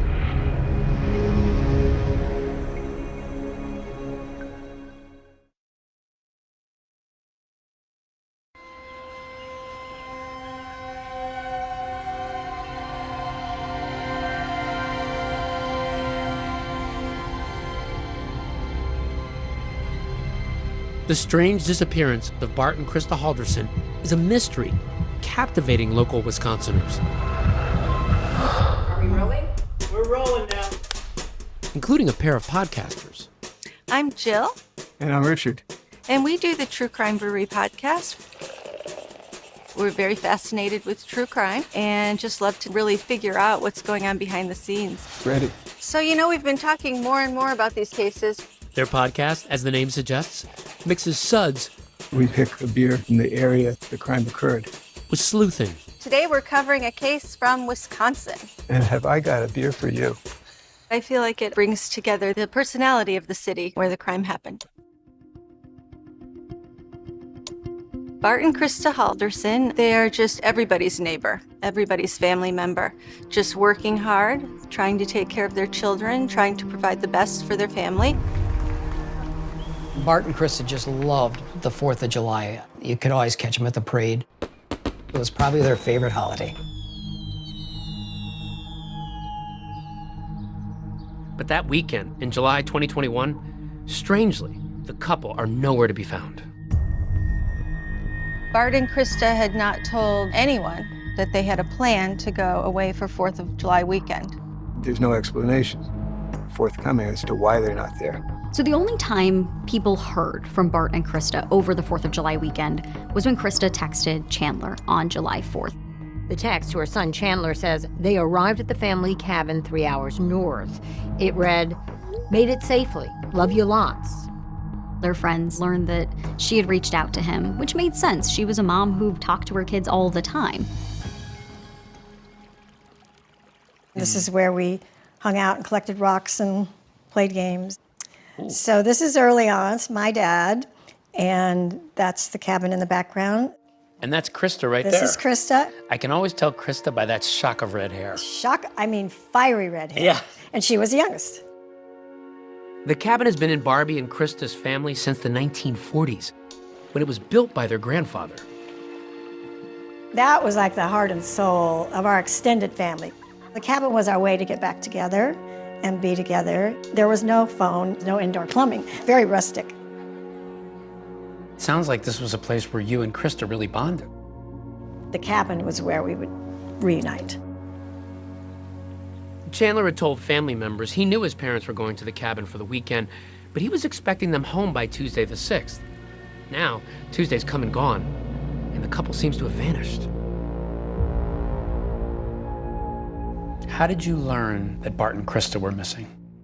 I got an email from my cousin that said, "Please pray, Bart and Krista are missing." And I remember thinking, what do you mean they're missing? I can't even comprehend what that means. And so we started calling cousins, like what's happening? On July 7th, 6 days after Bart and Krista were last seen, Chandler heads to the Dane County Sheriff's Office to report his parents missing. Chandler says, "I haven't seen my parents. We need to start looking for them." Detectives Sabrina Sims and Brian Shunk will lead the investigation, and they meet with Chandler later that day at the Halderson home in Windsor. At that point, you're here just trying to figure out what happened. Yeah, just to ask more follow-up questions and trying to get the timeline of events. His parents left around 5 a.m., basically left without a peep. From everything that you knew about Bart and Krista, was that the kind of thing they do? No, we were learning from friends and family that that's completely out of character for them to not tell people where they were going. Chandler tells detectives that his parents planned to fix a water pump and a fire pit up at the cabin, and that both were damaged in a recent storm. So he says he helped them pack supplies, including a pipe wrench, a hatchet, and gas cans for a chainsaw. He also said that they brought alcohol and cash with them. He mentioned they were maybe going to a casino to go gambling. We learned that it's out of character for them to go gambling and that the Haldersons, especially Bart, was pretty frugal with his money. When investigators inspect the Halderson home, they see both Bart and Krista's cars are still in the garage. Both their cars are still there. So what's going on with that? Chandler says, well, they went with this other couple. I don't know who they are, but they took the other couple's car. Chandler tells detectives that his parents left in an unknown vehicle, and when detectives review neighbors' home security cameras, they spot a white van driving down the Halderson street in the early morning hours on Friday, July 2nd. Could this van be the vehicle driven by that mystery couple? We were looking for a van. It was an unknown vehicle, and then we saw it on surveillance camera. Hoping he might know who the couple is, investigators speak to Chandler's older brother, Mitchell, who lives close by. But he says as far as he knows, none of his parents' friends went with them to the cabin. Nobody knew who that couple was. No phone numbers, no names, nothing. I mean, for them to drive up to the cabin with somebody that nobody even knew who they were, that was very odd. Where's the other couple? That was the other thing. Where's the other couple? Because no one's heard from them, whoever they are. They're gone. Their cars are here. What are you thinking? I think at that point we decided we need to send a team up to the cabin. You've got to get to that cabin right now to figure out what happened. Yeah. I have to imagine that your mind starts going to terrible places. Yeah, your mind starts thinking all kinds of things. And when investigators finally reach the cabin in the woods, Sheriff's office, make yourselves known. what or who will be lurking in the shadows? What's a little crawl space? Holy.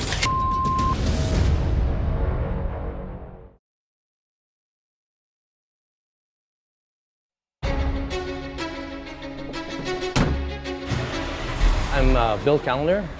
I'm a member of the Wolf River Fire Department and Rescue in Langley County, northeast Wisconsin. With all the recreation we've got here, and we've got a big area, people do get turned around, they go missing, and then that's usually then when we get called out.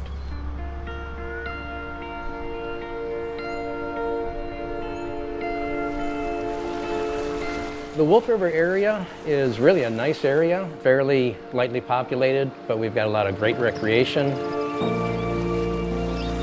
We've got the Wolf River, very popular fishing stream, lots of recreational opportunities.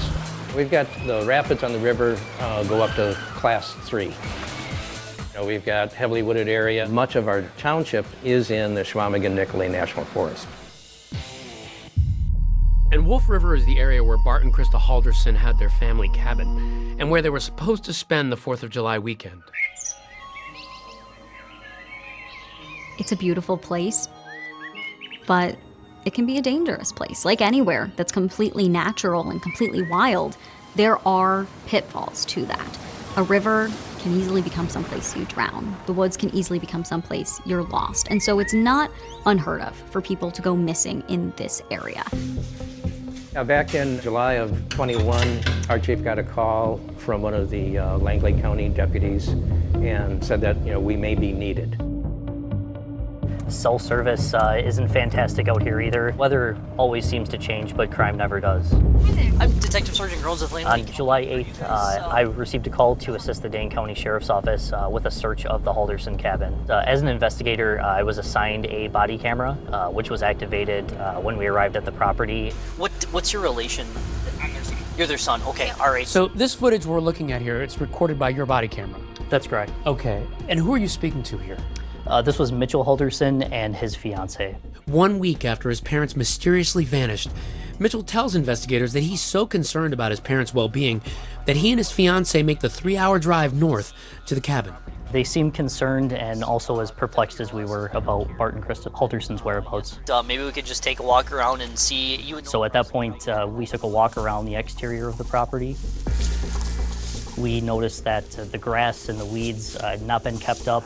In some places it was waist or even chest high. Did it look like the cabin had been in use? It certainly didn't look like it had been used anytime recently. They start walking around, and everything's still locked up. The grass is really tall. What first struck me when they were walking, I was like, that's our cabin. That's our family cabin. Was there a sense of urgency at this point? With the information we had and things not really making sense, our possibilities were dwindling. I was starting to just wonder what we were going to find next. And I was worried they were going to be inside. That's what I thought. Something went horribly wrong. Yeah, that was very disturbing. Sheriff's office, anybody inside? There was a concern that Bart and Krista had been kidnapped by this couple that picked them up early that morning, and something had been done to them by them. Announce your presence, make yourselves known.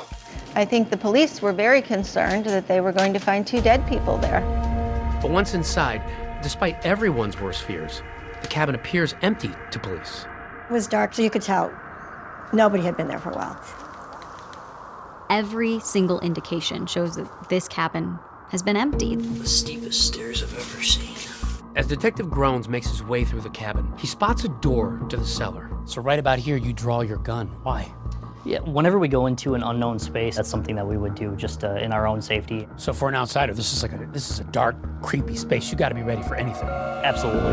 What's a little crawl space? Holy. But nothing there either. Nobody inside and nothing looks like it's disturbed. So after searching the cabin, investigators make their way down to the lake to check on the shed.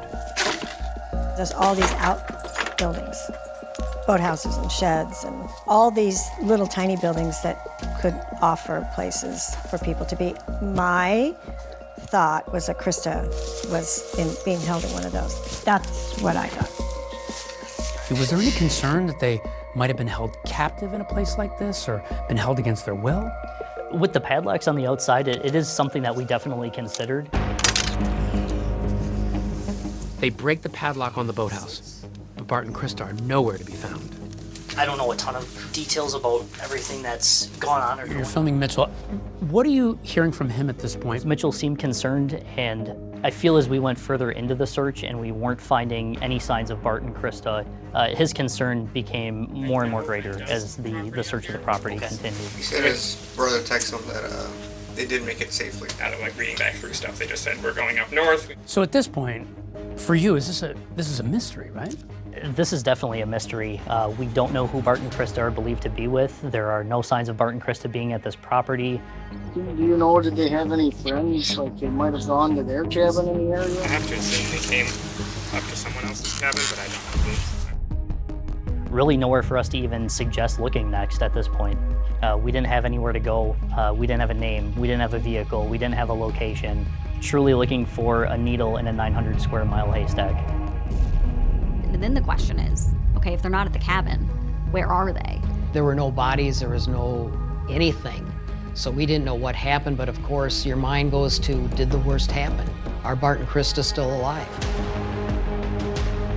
As investigators and volunteers prepare to scour the county in search of the missing couple, news is spreading about Bart and Krista's disappearance. We have team coverage on these breaking developments. Bart Halderson and his wife Krista have not been seen since July 1st. What happens next? Had the craziest phone call that I had in my law enforcement career. He said that our services were really no longer needed at that point, and then said that he couldn't say much, but I should probably watch the news the next day.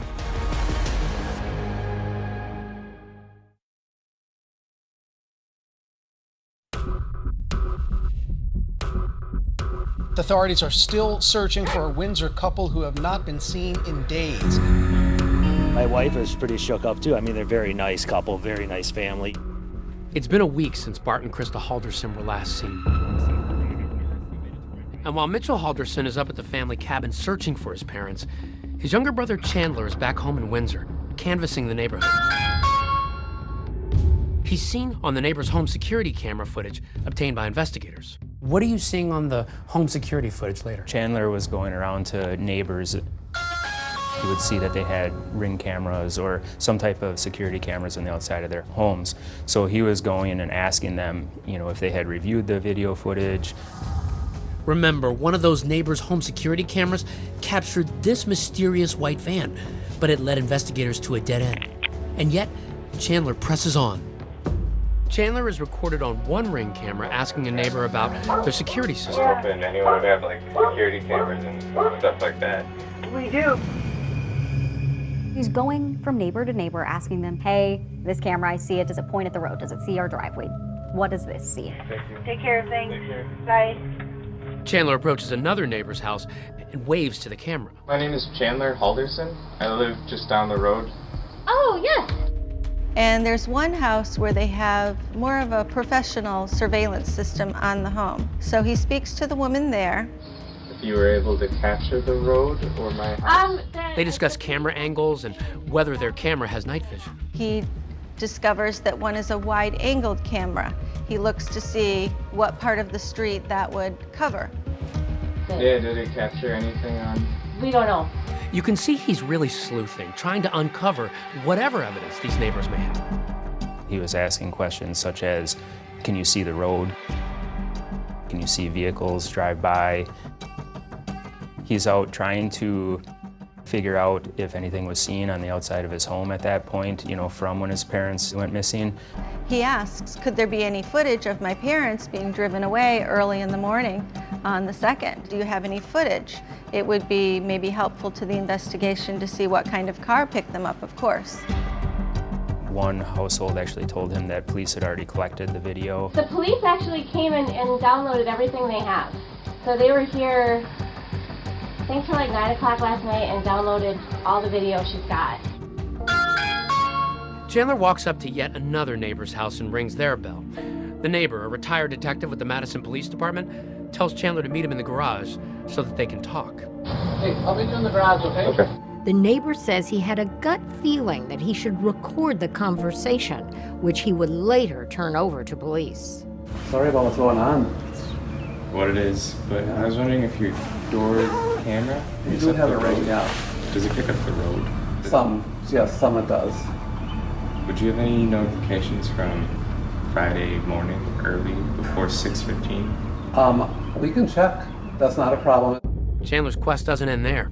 Bart and Krista Halderson of Windsor had plans for the 4th. He heads to WKOW, an ABC news station in Madison, which has been broadcasting Bart and Krista's photo. At this point, Chandler, he talks to reporters. But Chandler says he's reticent to go on camera, saying he fears retaliation from whoever may have taken his parents. He thinks people might be targeting him. He says, is someone out to get my family? I don't want to be on camera, but I want people to hear from me. I want people to know I'm looking for my parents. And so he does an interview with a reporter from our station. Their son, Chandler Halderson, who asked to be off camera, says whoever his parents were traveling with from this neighborhood were to do the driving. He says he received a text from his mother. She got back to me. They made it safely. Their plans were going up with their friends and do some minor repairs on our cabin. Did you literally see them pulling out of the driveway, heading out? No. With the town now buzzing about the missing couple, Chandler's back at home, and he notices a different kind of activity outside his window. Chandler sees this uptick in police activity outside his house, so he calls Detective Schunk to find out what's happening. That phone call was recorded. He was asking if everything was okay. He was asking why there were so many police in his neighborhood. A little confused. I got 2 squads parked right outside my house. Is everything all right? And I had to explain to him, we were canvassing the neighborhood. Yeah, well, they're probably doing reports. All right. Any news on your end at all? Have you gotten any phone calls, text messages? Gotten any messages other than from concerned parents? Well, I'll keep you posted if I hear anything. Yeah. Yeah. Later that night, Chandler comes voluntarily into the Dane County Sheriff's Office, where investigators bring him into this room and seat him in this chair. So if you just want to have a seat right there, perfect. Thank you so much. This? Sure, that's fine. He's wearing a baseball cap, a sweatshirt, and a furrowed brow. Just so you know, I'm gonna record stuff, okay? In that police interview, Chandler talks about the last meal he had with his parents on July 1st, right before they left for the cabin. That's where they told me while we were eating it, they were gonna go with their friends, and I was like, oh, cool. And they said they were going to the cabin. Yeah. Well, okay. We're going up north. That's how they referred to it. Chandler says that by the next morning, his parents had left, never to be heard from again, except for that one reassuring text from his mother. Nothing else. Yeah. So that's fishy to me. But investigators are skeptical too, and here's why. They know something Chandler doesn't. I can't tell you what we know, but we know you're not telling us the truth.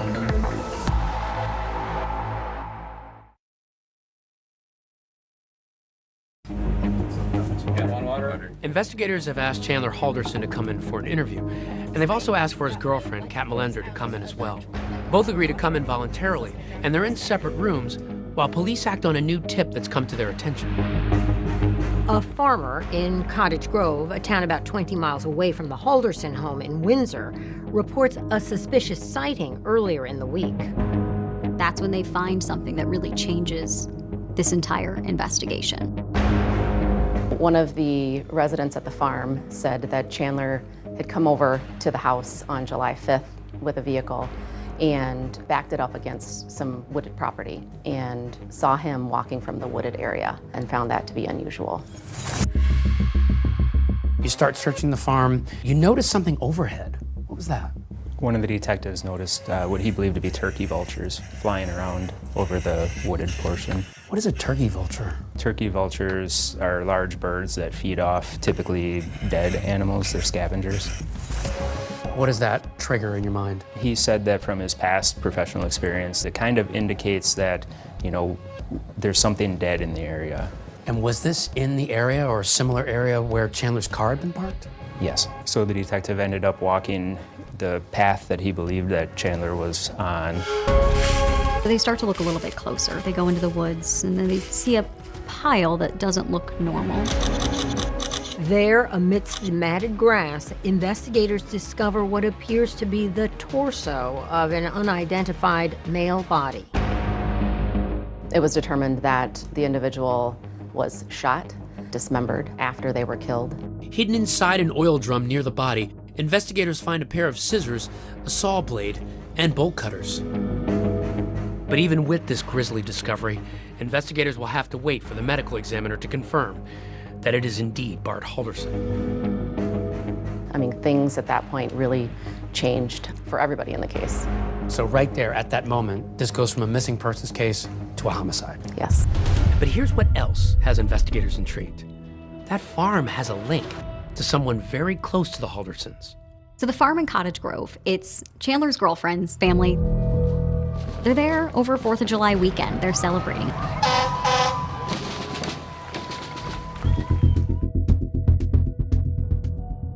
While you have Chandler, you have Kat in another room. Oh, there's a Pooh Bear? All right, you can play with it if you want to. Kat draws a smiley face on a sequin pillow and clutches a Winnie the Pooh bear. A detective offers Kat a cookie to help put her at ease. I can't eat well when I'm nervous, so. Okay. Take a nibble of the cookie. Yeah. Baby steps. Sure there's no chocolate in there. Yeah. Test the waters, make sure the police aren't trying to poison me. No, we're not. So tell me about what's happening here. We just wanted to hear her side of the story as she's the one that was closest to Chandler. Talking to Kat Melander, investigators find out that Chandler visited the farm on the 4th of July with her, but the next day he returns to the farm alone, unannounced. No one really knew he was coming. He came there alone. Chandler went to the farm because my mom's fiance lets him walk in the pool because it helps stretch out his legs, make him feel better. Except he wasn't using the pool. Kat's mom and her fiance say they saw his car parked on the property, but no sign of Chandler. Until... When they're in the pool, they look up and they see Chandler now walking. He doesn't have his shirt on. He comes to the pool and says, hey, can I get in the pool too? He was supposed to be there swimming in the family pool because he needed to swim for some therapy he needed to do. He was not swimming. She saw him coming from the wooded area and found that to be unusual. Oh, okay. So what struck her is while he was supposed to maybe be there to swim for his therapy, he was not swimming. Correct. What I find interesting is you ask her, would anybody want to harm the Haldersons?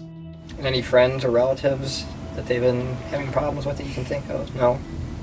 No. I just can't see someone killing them. Like, that's the thing. Like I thought, like, maybe they got into a car accident, like, maybe their car's on the side of the road, like, I even thought, like, maybe that happened and someone took them to the hospital and they're just Jane and John Doe. Like, if someone killed them, it would have to be someone they, like, didn't know.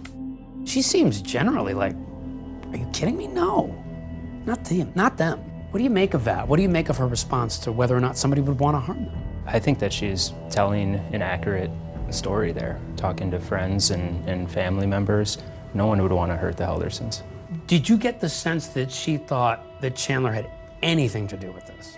You don't think he had anything to do with his mom and dad being unheard from? No. No. All my friends I've talked to, they're like, no, not Chandler, no. Like, that'd be crazy. I just don't see him killing Mr. and Mrs. Halderson. Like, he had SpaceX. Like, why would he jeopardize something he, like, would dream of? I don't think she thought he had anything to do with it. Not even suspicions, not even maybe, just nothing to do with it. Couldn't be Chandler.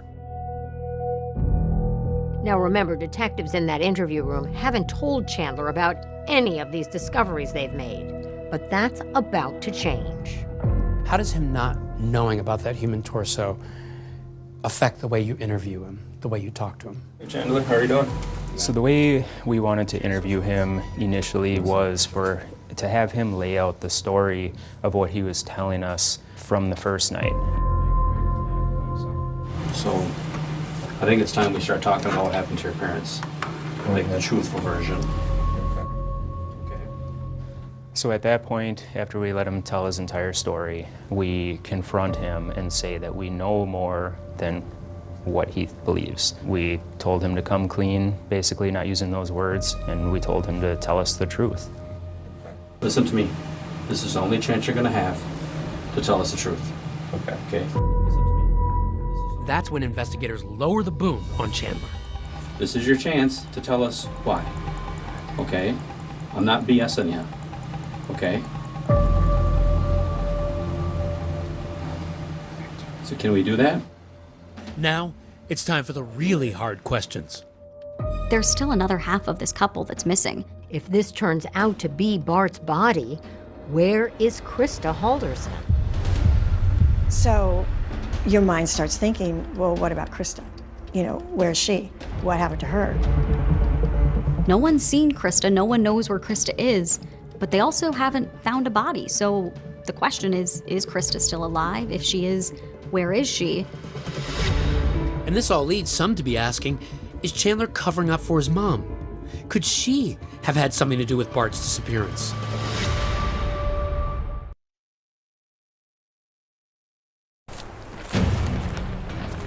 This wasn't a normal disappearance. This wasn't a normal homicide. Every new detail made the case stranger. The human remains found Thursday are connected to the missing couple Bart Halderson and Krista Halderson. You have search teams up there, you have dogs. So now, where is Krista? Could it be that she was also involved in Bart's murder? Is she going to be held hostage? Is she being tortured? Time is of the essence. You have to find Krista. Yes. This second time with the search warrant, we have crime scene investigators that are in the home going through everything. We're in the basement. What did you find down here? Down here, we found traces of blood on both sides of the basement. I don't really have words for it, to be honest. I just don't know how somebody could do that to somebody else. Cameras all around. They know that Bart went into that home and never came out. Everything seems so evil. Chilling. Unbelievable.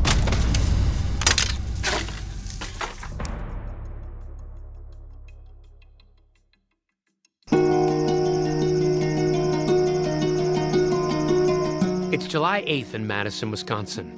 It's been a week since Bart and Krista Halderson were last seen. It can really feel warm there in the summer, even when you're not under the microscopic lens of the police. What's going on? Bart and Krista Halderson's youngest son, Chandler, is being interviewed by police, but he hasn't yet been charged in their disappearance. Now, police are playing coy with him. They haven't yet revealed the discovery of a body at that farm in Cottage Grove. Listen, I can't tell you what we know, but we know you're not telling us the truth. We know your parents are no longer with us, okay? And we know the reason why. So far, nothing Chandler's told police has panned out. He told them and everyone else his parents went up to the cabin for the 4th of July weekend with some other couple, and nobody knows who they are.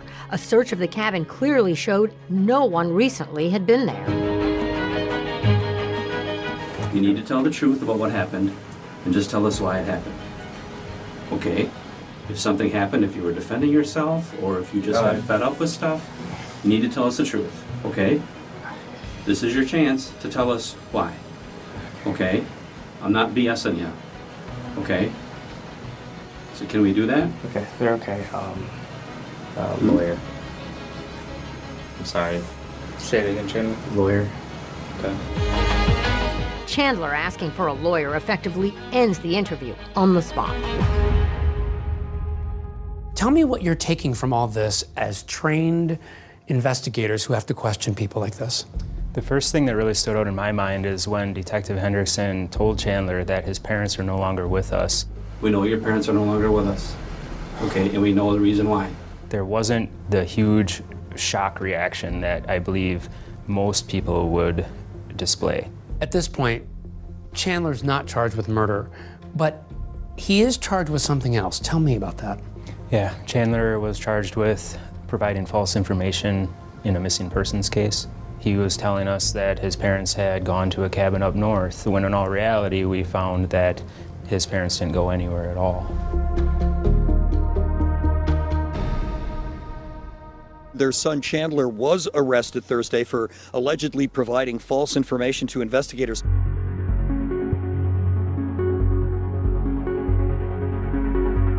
Four days after Chandler's arrest, the autopsy results on the remains found at the farm come back. The Dane County Medical Examiner confirms the human remains found last Thursday are those of 50-year-old Bart Halderson. A preliminary autopsy indicates he was murdered.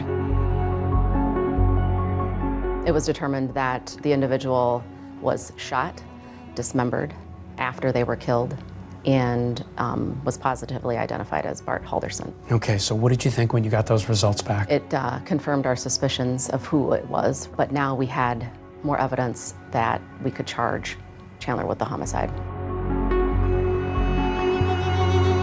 When I found out that Bart was dead, it was anger. It was, wow, this is real life. And there was just this big void of Bart being gone and no idea where Krista was. A big question remained in our mind: where's Krista Halderson? So now, where is Krista? Could it be that she was also involved in Bart's murder? There were a few people that I communicated with, well, maybe Krista's involved. One theory was this an incident where Krista killed her husband, but her son lives with them and he loves his mom. Was he covering for her? Was she responsible? There were all these questions. Again, it was one of those things. One layer gets pulled back, you get one answer, but for each answer you get, there are 17 more questions. You're asking the question of where's Krista. There was some talk in the community about perhaps maybe in some way, once the murder charges are out there, Krista had some sort of involvement in what happened with Bart. Did you pursue that theory? No, I mean, we did not believe that she would have anything to do with it. Of course, as time is going on and days are passing, we're learning more information about their whereabouts. We had surveillance video we were reviewing, trying to get a timeline from July 1st to July 7th. And so what we were learning did not suggest that Krista had any involvement at all. Because I knew Krista and I knew her personality, I knew Krista was not involved. It seemed like something you read about not happening to our family. Somebody else, you read about that, something happening somewhere else to somebody else, and that was happening to our family. What are you thinking there? We had this tiny little hope that she was alive somewhere. Authorities are holding out hope, too, and ask the public for help to somehow find Krista alive. We are optimistic in regards to her whereabouts and where she was at, and we will let the evidence of this investigation tell us otherwise. Perhaps the most troubling question authorities are left with: why? This was a loving family. Why would Chandler, or anyone else for that matter, want either of the Haldersons dead? It didn't seem to add up. I was starting to have that sinking feeling in my stomach, like something went wrong in the family. I don't know what. Facing at least one murder charge, Chandler is lawyered up and not talking. But someone very close to him is. She had her cell phone back and had found something in her cell phone that she wanted to provide to us. It's from Snapchat. I don't know if you use the app. And you know how Snapchat messages disappear? One of Chandler's didn't.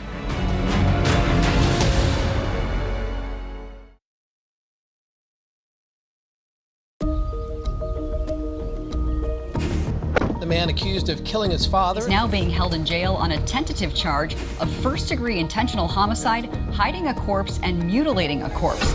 Sheriff's personnel tonight remain at the Halderson home in Windsor. Investigators are leaving no stone unturned in the search for Krista Halderson. But with Chandler now in custody, hope is fading fast. Every minute that passes becomes more crucial. And there was just this big void of Bart being gone and no idea where Krista was. I'm hoping she's alive. A big question remained in our mind: where's Krista Halderson? But things are about to take a dramatic turn. When police first spoke to Chandler's girlfriend, Kat Melander, she voluntarily gave them her cell phone. And on it, they found a vital clue to their investigation. By the time Kat comes in for a second interview, both she and police realize how important it can be. So is there anything you want to tell us right away? She comes to the realization that she didn't tell us everything and that she had something on her phone that could be helpful and valuable to finding the Haldersons. And it wasn't something that she intentionally withheld from us. Tell me what you find on Kat's cell phone. During the review of Kat's cell phone, we found numerous clues and treasures that I don't even know she knew she had. We found all of their message history, and we also found a screenshot of a Snapchat location that she had had. That screenshot saved on Kat's phone shows Chandler's avatar labeled hubby on the banks of the Wisconsin River. Snapchat is a social media app specifically designed to share photos that disappear.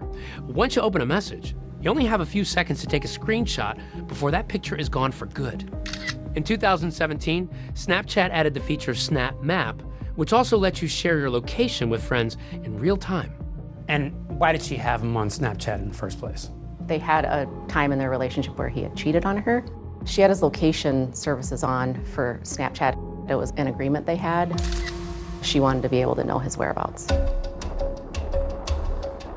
With her lawyer present and her cell phone in hand, she voluntarily talks police through what she now realizes could be critical evidence, a technological smoking gun. It's from Snapchat. I don't know if you use the app, but that's him by the Wisconsin River off of Gulf Road. Okay. And that's It's got a timestamp 8:58 on it. Okay. in the morning. Sure. And then my phone always tells me what day it is. So it's July 3rd, 8:58 a.m. The continued presence of sheriff's personnel at the Halderson home has become almost background for this neighborhood here. Krista Halderson remains missing. With the case in the news, Kat and her lawyer decide this information could be useful to police and to Kat. Right before Kat goes back for that second interview, we're getting updates from law enforcement. And one of those comes in the form of a press briefing. And a reporter asks, is the girlfriend a suspect? And the sheriff didn't answer. And that freaked Kat out. Is there any way you guys can change the narrative to indicate that the girlfriend's not a suspect and that she's not somehow somebody you suspect? How early did you clear Kat Melander?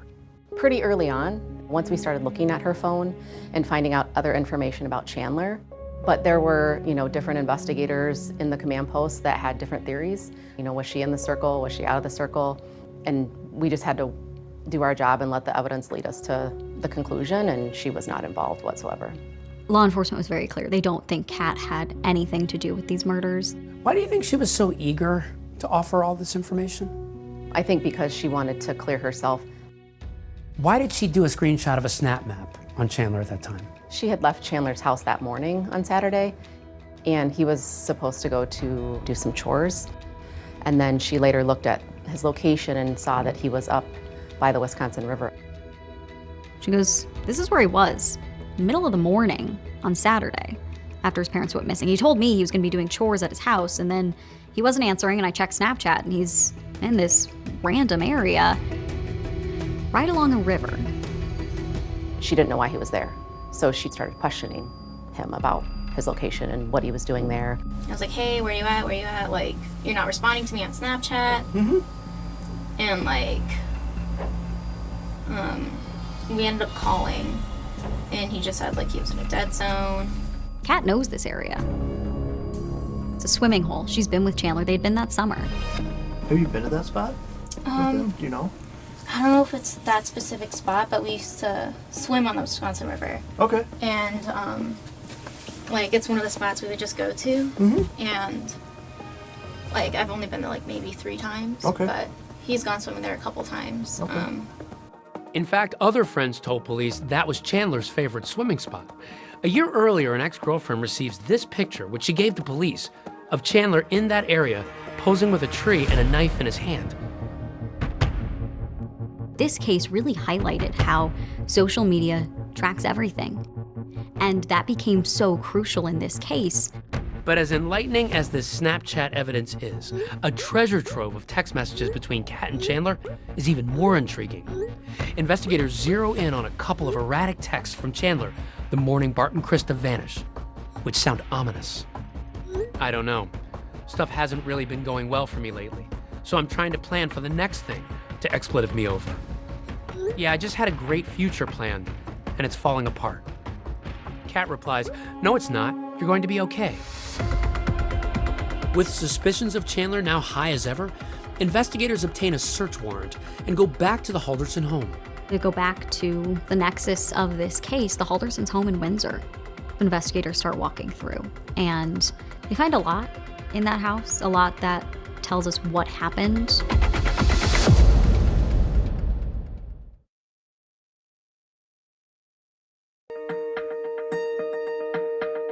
The Dane County Sheriff's Office now considers this to be a homicide investigation.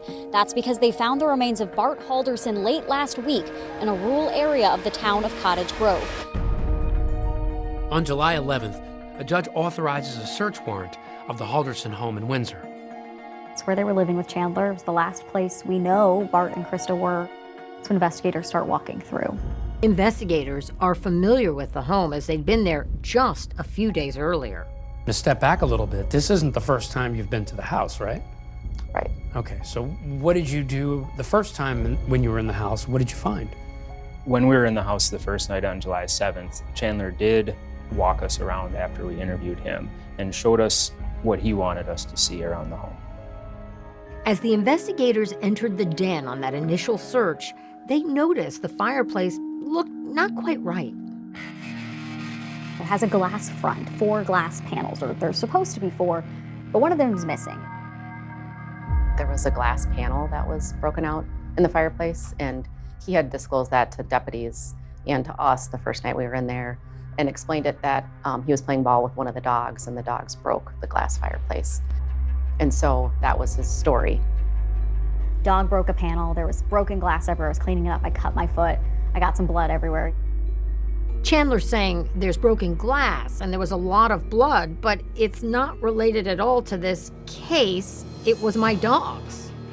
And when they look at his foot, they realize it's not a huge cut. He didn't slash the bottom of his foot open.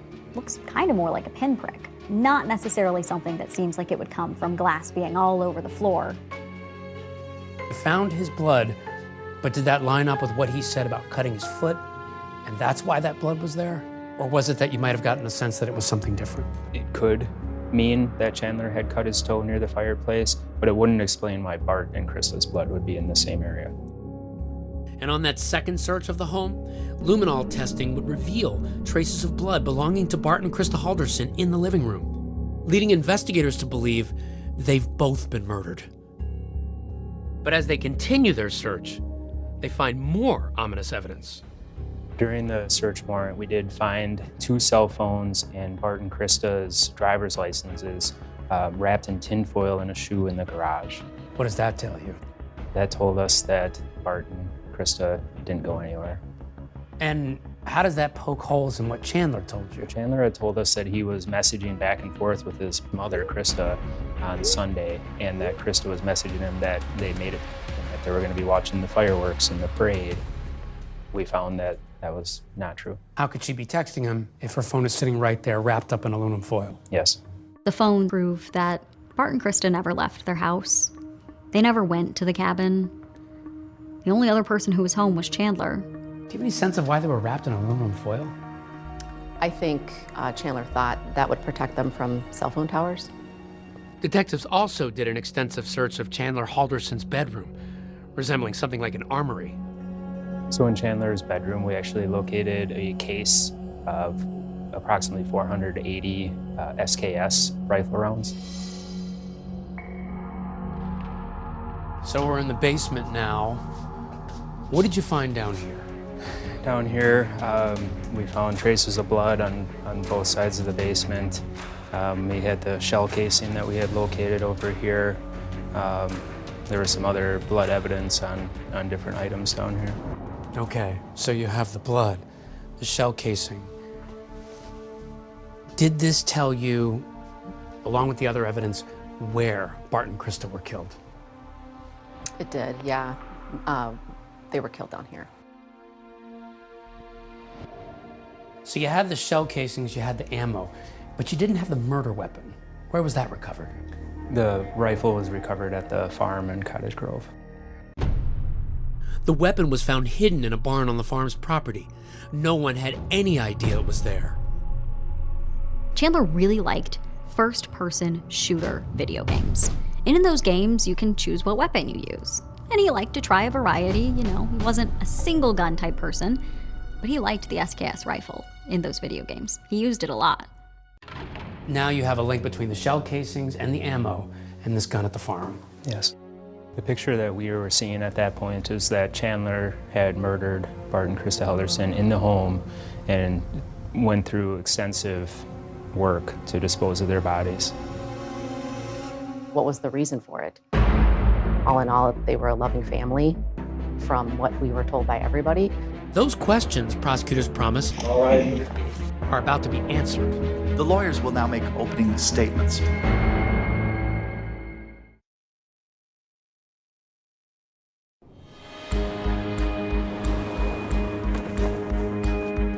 Got a GPS on the phone. Go ahead and give it. It's from Snapchat. I don't know if you use that, but that's... You been to that spot? I don't know if it's that specific spot, but we used to swim on the Wisconsin River.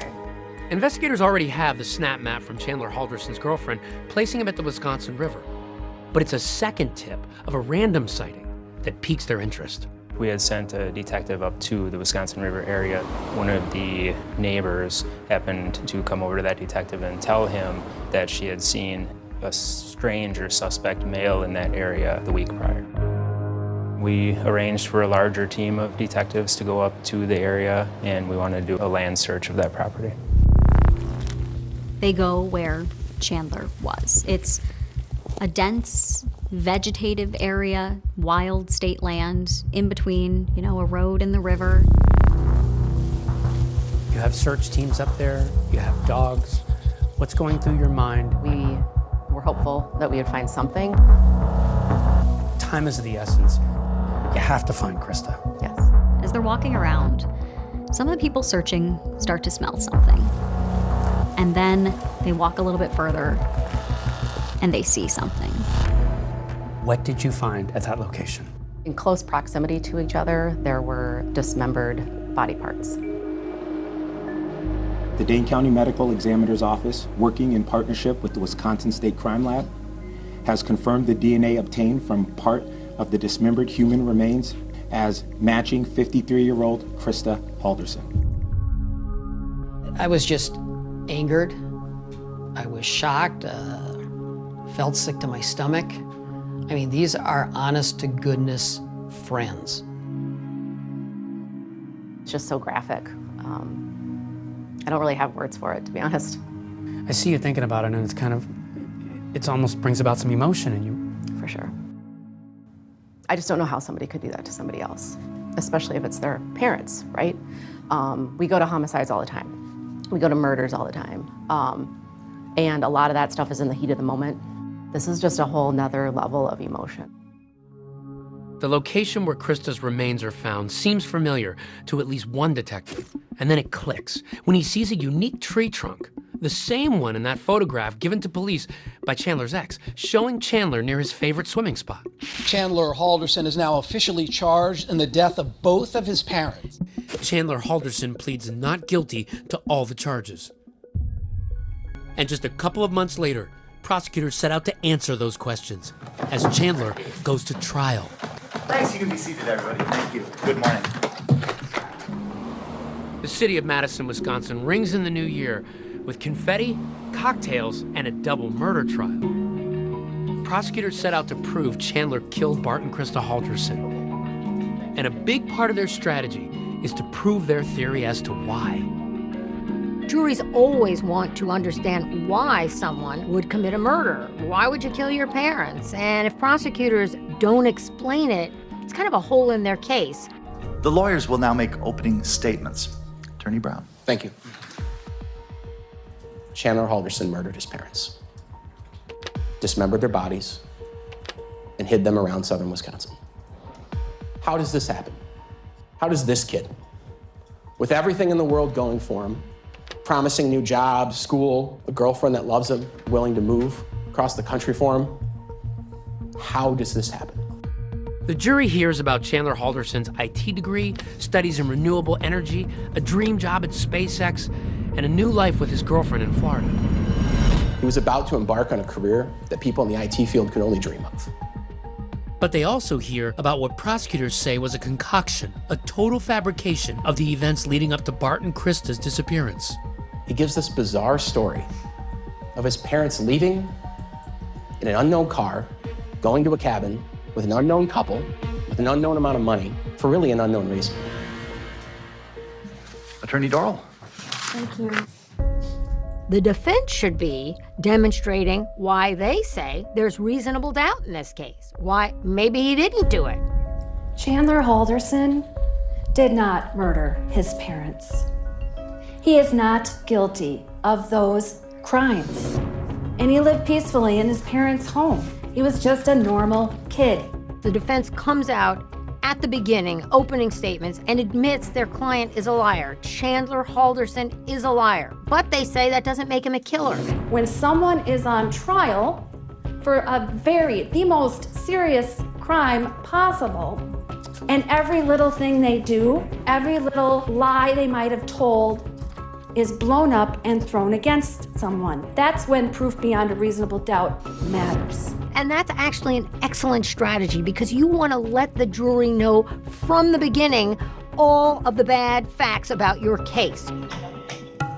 And as prosecutors begin to call witnesses, there's one who has a haunting story. My name is Omar Job, O-M-A-R-J-O-B-E. About a phone call he receives just before the murders. A conversation not only revealing, but stunning.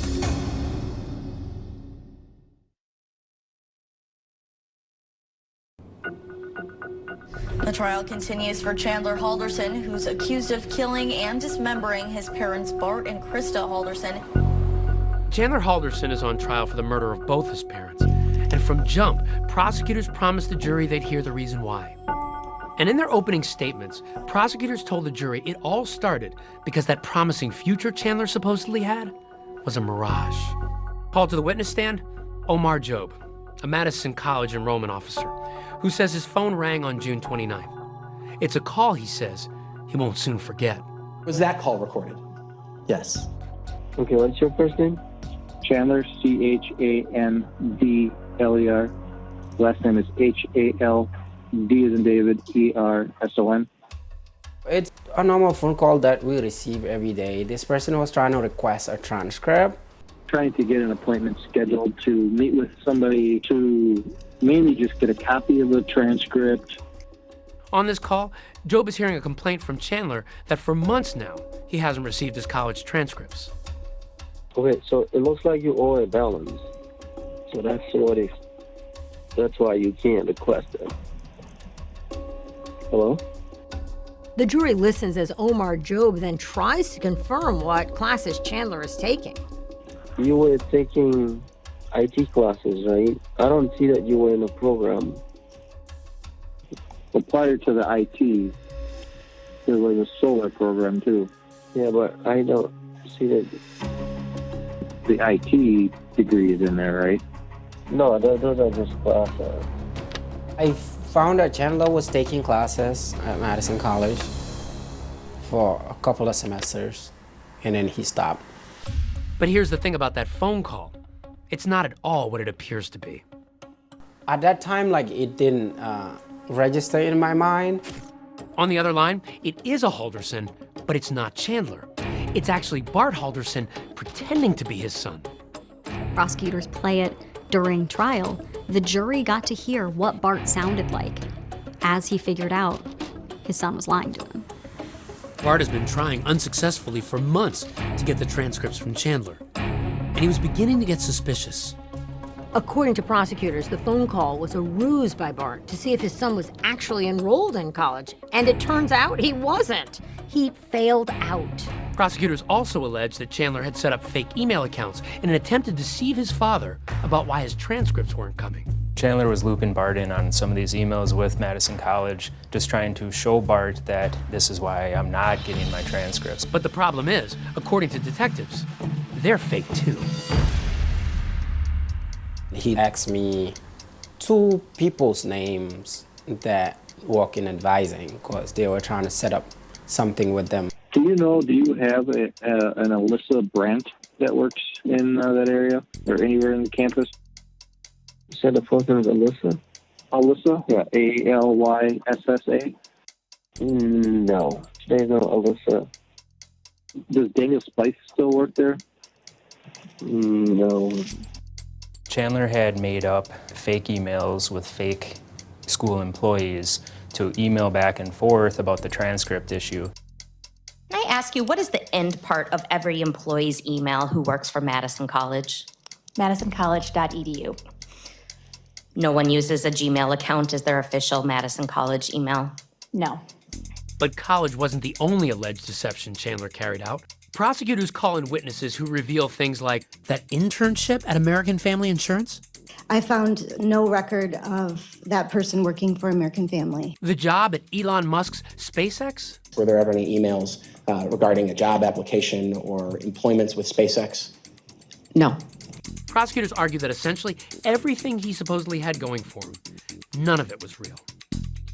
The defense did not cross-examine these witnesses. Cross-examination? No, thank you. The defense always has to balance between aggressively cross-examining witnesses and alienating the jury.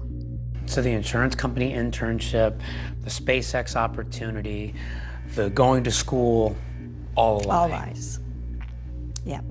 So you're hearing this at the trial. What did this make you think of him? That he's not anybody who I thought he was. It's an explosive claim in court. Authorities say Chandler has been perpetrating this catfish scheme for at least a year. The call to Madison College would turn out to be fateful, and the last recorded words of Bart Halderson. Okay, that should do it then. Okay, thank you for your help. Bart then sends Chandler a text. I spoke with Omar Job. Bart sets up a meeting for July 1st with a school administrator and plans to bring Chandler along. Around 2 p.m. that day, Bart sends this text to his son. I'm ready whenever you are. It's the last text message from Bart, and the last day Bart and Krista are seen alive. When Bart figured it out, Chandler realized he could lose everything. Prosecution, the story they painted was that Chandler gave himself no other option. Not long after that, Chandler asked his mom to stop at the gas station and pick up soda. Chandler's text says, Dad's phone died. Text or call me, and get soda on your way home. I have an extra hour of work.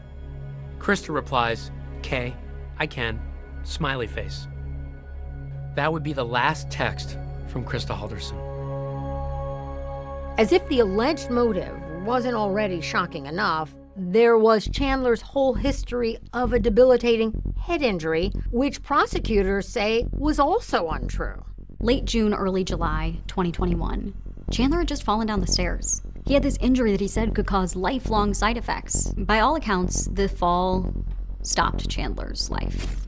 Prosecutors entered this photo into evidence at trial to support their theory that Chandler's fall is part of an alleged web of lies.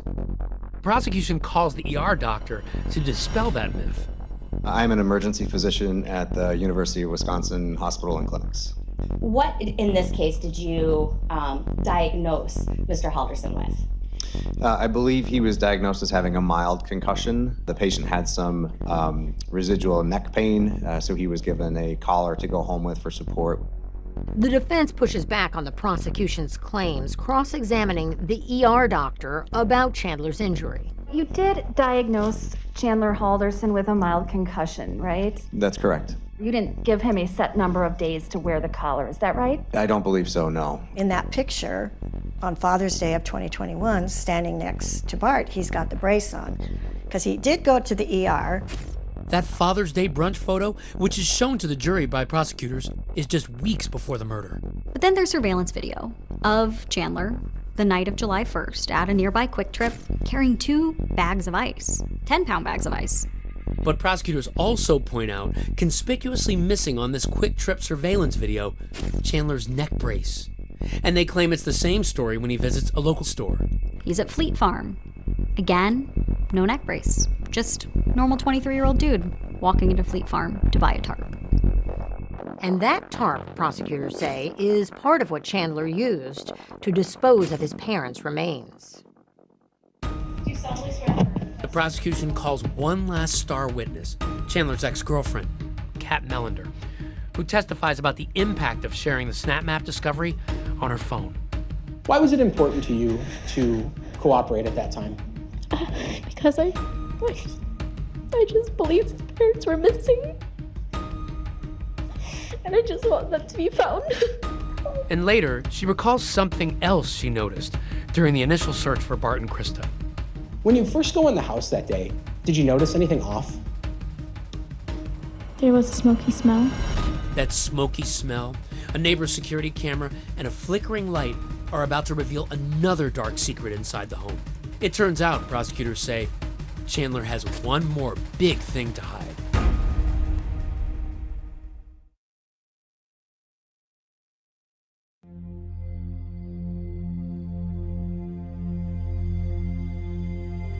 It's day 7 in Chandler Halderson's trial, as he stands accused of the murder of his own parents in what prosecutors say was a desperate attempt to conceal a secret web of lies. But what the jury hears next is some of the most disturbing evidence yet. We had a grand total of 230 bones, fragmented bones that were found, again, inside the fireplace, on the grate, and also on the ash disposal area. So we found video footage from one of the neighbors that actually watched the backside of the house. And through a forensic analysis of that video, our examiner was able to determine that the glow in certain windows of this home was indeed the fireplace. What was the most disturbing moment of the trial for you? They showed the fireplace burning all night when he was trying to cremate the skulls of his parents. I almost got sick watching that. The defense didn't challenge Dr. Figueroa Soto's testimony. After 8 days of testimony, it's the defense's turn. Everyone's wondering what Chandler's case is going to be. But in a surprise move, the defense rests without calling a single witness. Attorney Dorrell, will other witnesses being called this morning? No, Your Honor. Watching this trial, it was so one-sided. There were 8 full days of testimony from the prosecution. They had so much evidence. The defense was the opposite. This time I will invite the state to present its closing argument. In closing arguments, the prosecution urges the jury to look at this image of Bart and Krista, likening the pieces of evidence to that of a jigsaw. Solving a case and thinking about whether or not a person is guilty or not guilty is like putting together a puzzle. And it's your job as the jury to put that puzzle together. It's not a whodunit. We know that Bart and Krista went into that home and never came out, at least as whole people. Attorney Vera, would you please present the defense closing? Thank you. While the defense says all the state was able to prove was that Chandler is a liar, not a killer. Kids lied to their parents all the time. Motive does not mean intent. Do you know if it was an awful accident? Do you know if it was intentional? Do you know if there was someone else involved? You don't. And that's a problem. Just after 3 p.m., news breaks that the jury has reached a verdict. Breaking news. In just about a little over 2 hours, the jury has reached a verdict in the Chandler Halderson case. When we found out that the verdict was in, it had been 2 hours. No one knew what was going on. People were waiting on pins and needles to figure out what that was. We, the jury, find the defendant Chandler M. Halderson guilty of first-degree intentional homicide. Chandler Halderson is found guilty on all 8 charges. So what was your reaction to the verdict? I would like to say it was relief. It really wasn't, because it's still sad, it's still grotesque, everything about it. There was some closure for the family. To me, it was just and fair. In March of 2022, at sentencing, Chandler breaks his silence for the first time. Your Honor, I want to take this opportunity to state my intent to appeal my convictions. If there are any lawyers listening and willing to take on my appeal, take a moment to please reach out to me. It's not that I do not have feelings.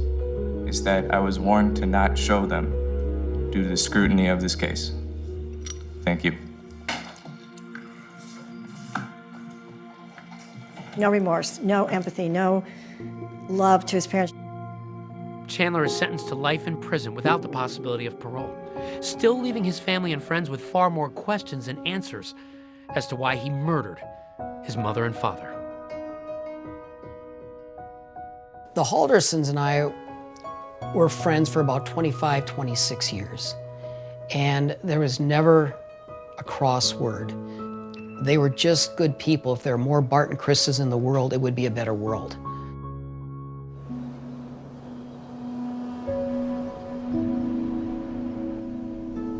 If Chandler would have just asked for help, what do you think Barb and Krista would have done?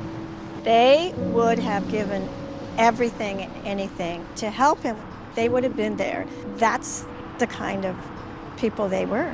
If you could talk to Krista one more time, if you just had one more moment to say something to her, what would it be? I would say you were a great mom.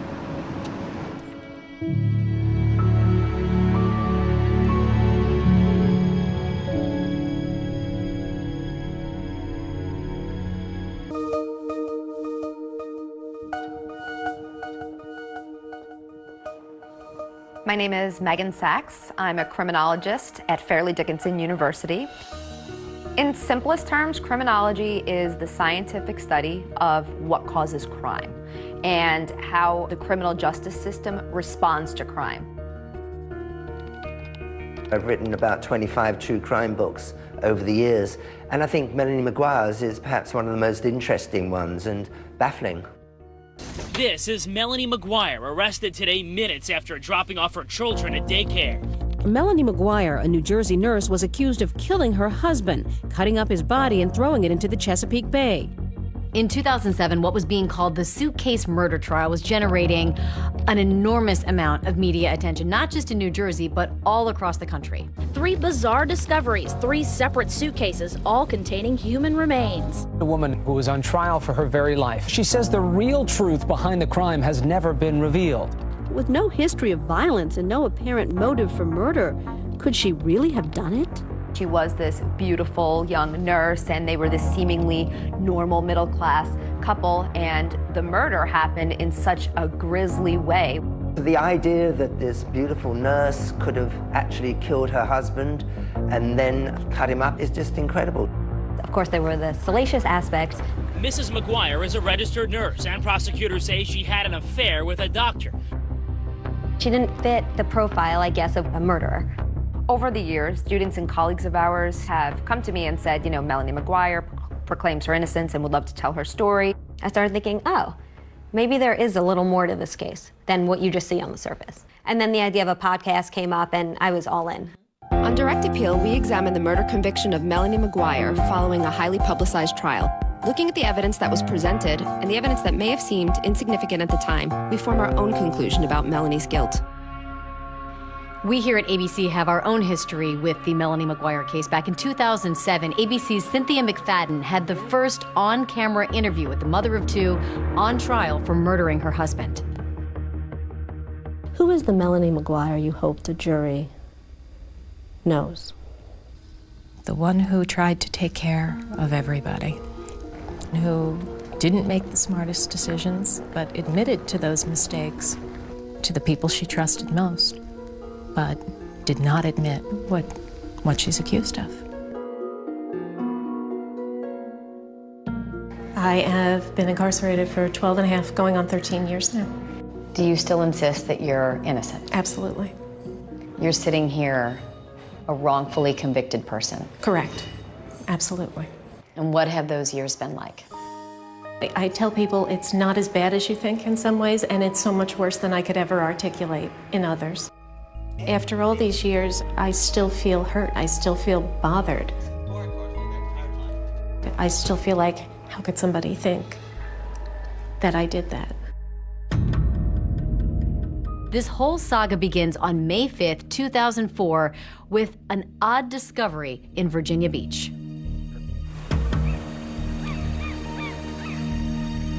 Early morning, a couple of fishermen and their kids are out on a boat by the Chesapeake Bay. Me and my friend Don Connors was going to go out fishing. And we both had days off, and D, or Don, we called him D, he said keep his kids out of school, we were going to take them fishing. So everybody was excited. We went right out through this bridge here, and if you keep on going, you'll run right into the Chesapeake Bay Bridge Tunnel. And the Chesapeake Bay Bridge Tunnel is about 17.5 miles long. It really is quite astonishing. It connects the eastern shore of Virginia to Virginia Beach. Has 2 tunnels for 2 shipping channels, and once you get on the other side, you go north, you're up into Maryland, Delaware, New Jersey. So we went out there and anchored off of Fisherman's Island, and we were just doing some fishing. And suddenly, one notices that a suitcase has floated by. We wheeled the boat around, pulled up alongside it. I immediately thought it probably blew off of a car, you know, off the luggage rack or something. D and his son had reached over and were trying to pull it up in. It had some weight to it, so I stopped the boat, reached in and helped him pull that thing up in there. And laid it in the floor of the boat. They found a dark green Kenneth Cole suitcase in pretty good condition that was apparently part of a luggage set of 3. They put it on board, and the little boy with them is very, very excited. He thinks it's buried treasure, so he wants to open it. The contents were covered with a thick trash bag, like a hefty bag or something. And I said, uh-oh. I was a little bit nervous then when I saw the black bags in there. So it's a turn to say something to D, and while I was talking to D, the young boy reached down and ripped open the plastic trash bags. There was no doubt of what it was. It was a set of human legs. There's a pair of male legs from the knee down, look very fresh, and they recoil in horror. I looked down there and said, oh my gracious. So I closed the bag back up, and I dialed 911. I was out on patrol in the Chesapeake Bay when I received a radio call. I made arrangements with him to meet me, and he transferred a suitcase over to my boat. I handed him the luggage, and he seemed surprised. He goes, what do you want me to do with that? And I said, open it up. I was pretty shocked. I'd never seen a suitcase with body parts in it before. There really wasn't any smell. They actually looked kind of fresh. The first suitcase being found was big news. It's not, a common find by any means, especially in this area. This is an alarming story. Everybody wanted to know who the man in the suitcase was. We kind of figured there had to be other suitcases with other parts in it. After the initial shock of them finding the suitcase, everyone was just waiting for what was going to wash up next.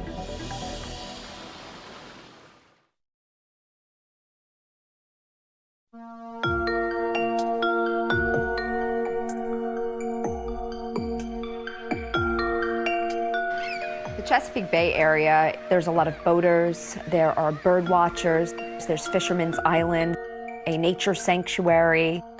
This is really kind of a tourist, a fun area. People are going there to relax or going with their families. The last thing they would expect is to find a suitcase with a human body in it. It was the start of the summer tourist season, which is huge for Virginia Beach, and getting that kind of negative publicity of bodies washing up in suitcases was something they did not need.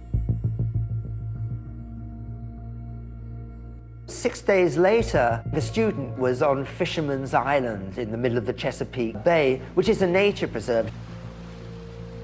And she saw a dark green Kenneth Cole suitcase. She was curious what could be contained inside, and she actually pulled a little bit of the black trash bag out of the suitcase. There was such a strong odor of decomposition that she immediately stopped and notified the refuge workers. The police, they'd been expecting this because after the first Kenneth Cole bag with the legs, they suspected there was going to be more.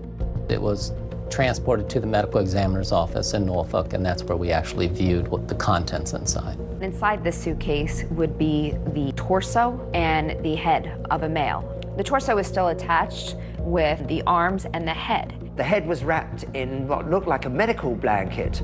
The face was somewhat identifiable, but It had been submerged for a while, so extremely bloated. The medical examiner is able to determine that the victim's been shot multiple times. There are a couple of gunshot wounds in the torso area and one through the head. There were 2 bullets that were recovered from the body, wad cutter bullets. And wad cutter bullets are not typically used by the average person, but they are used for target practice. And it became a very big local story. A student discovered a suitcase near Fisherman Island. Inside, a human head. It's getting a lot of coverage. It's the second suitcase in a week found near the Chesapeake Bay Bridge Tunnel, and the second one containing body parts.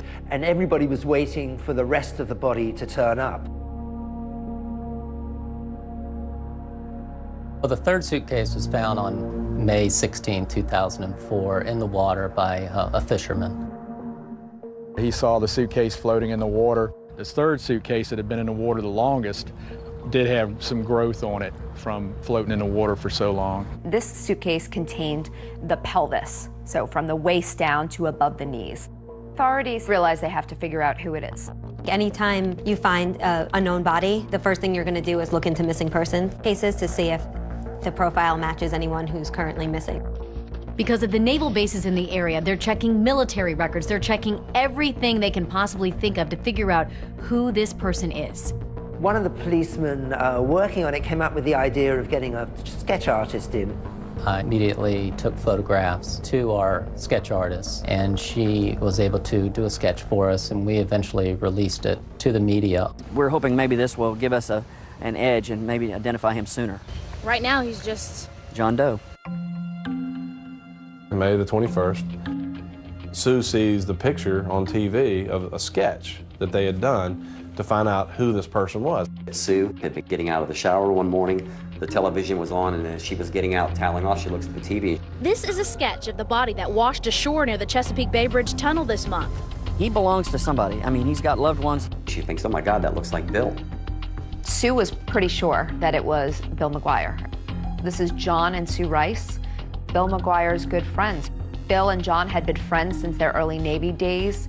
Bill was friends with Sue as well. Melanie knew Sue. The couples had vacationed together. Sue immediately calls her husband to take a look, and he's not so sure it's Bill. But Sue's convinced it is, in fact, and says, please call Crime Stoppers. He was very good friends with Mr. McGuire. He told me that Mr. McGuire lived in Woodbridge, New Jersey. He was married to Melanie McGuire, and they had 2 small children. He wanted to know more about the dynamics of Bill, why I thought it could be Bill. And the only way that I thought it could be Bill is that, yeah, he's missing too. John Rice had spoke to Cindy Lagash, who is William McGuire's sister. I got a call from Cindy. She said, John, is Billy there? And I said, no, he's not. What's going on? And she said, well, Bill and Melanie got in an argument and he left and he hadn't been heard from. He said he was leaving and he wasn't coming back. My husband was full of bluster when it came to stuff like that. He would say things like that all the time. I didn't actually believe it was the last time I was ever going to see my husband. William McGuire had, in fact, vanished. Mr. Rice and his wife, Mrs. Rice, eventually agreed to come down to the police department in Virginia Beach and view some photos. Bill had a little red mark right here, and that's what I kept zoning in on when I saw the picture. That's exactly what I zoned in on. I mean, I've known Bill for 22 years. I kept seeing that, and I was pretty certain that it was Bill. Once we had a name and approximate age, we ran him through our computer system. He ran a check on Bill McGuire, and he found that McGuire had been arrested in Virginia for a reckless driving charge in the 1980s. His fingerprints were on file already, which made it a lot easier, and they're very quickly able to confirm that the fingerprints matched. The man in the suitcases was identified as 39-year-old William McGuire of Woodbridge, New Jersey. So according to Melanie, she just thinks her husband is missing, but she is about to get the news that will change her life forever. And I said, I'm sorry to tell you, ma'am, that William is deceased. And I just burst into tears. Now they've solved the mystery of who the man in the suitcase is. The big question is, how the hell did he get there?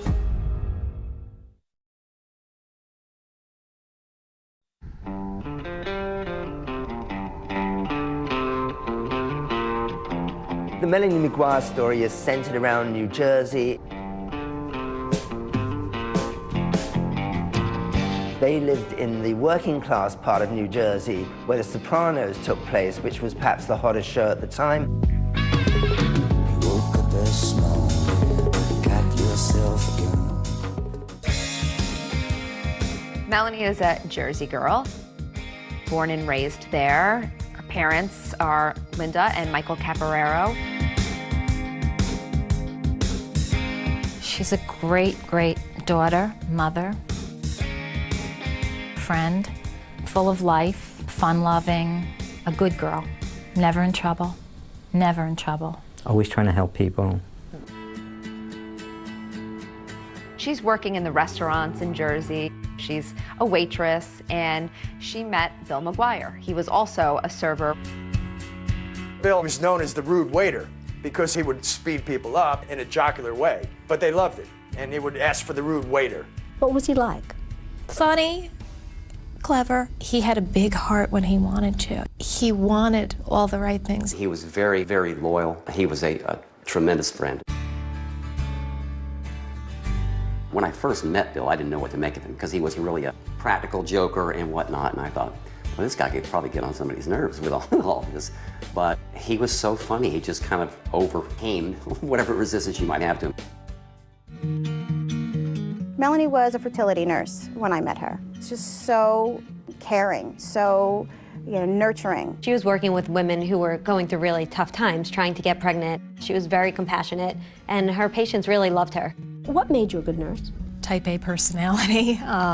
The way I looked at it, I was not going to be happy with anything less than the total comfort level of my patients.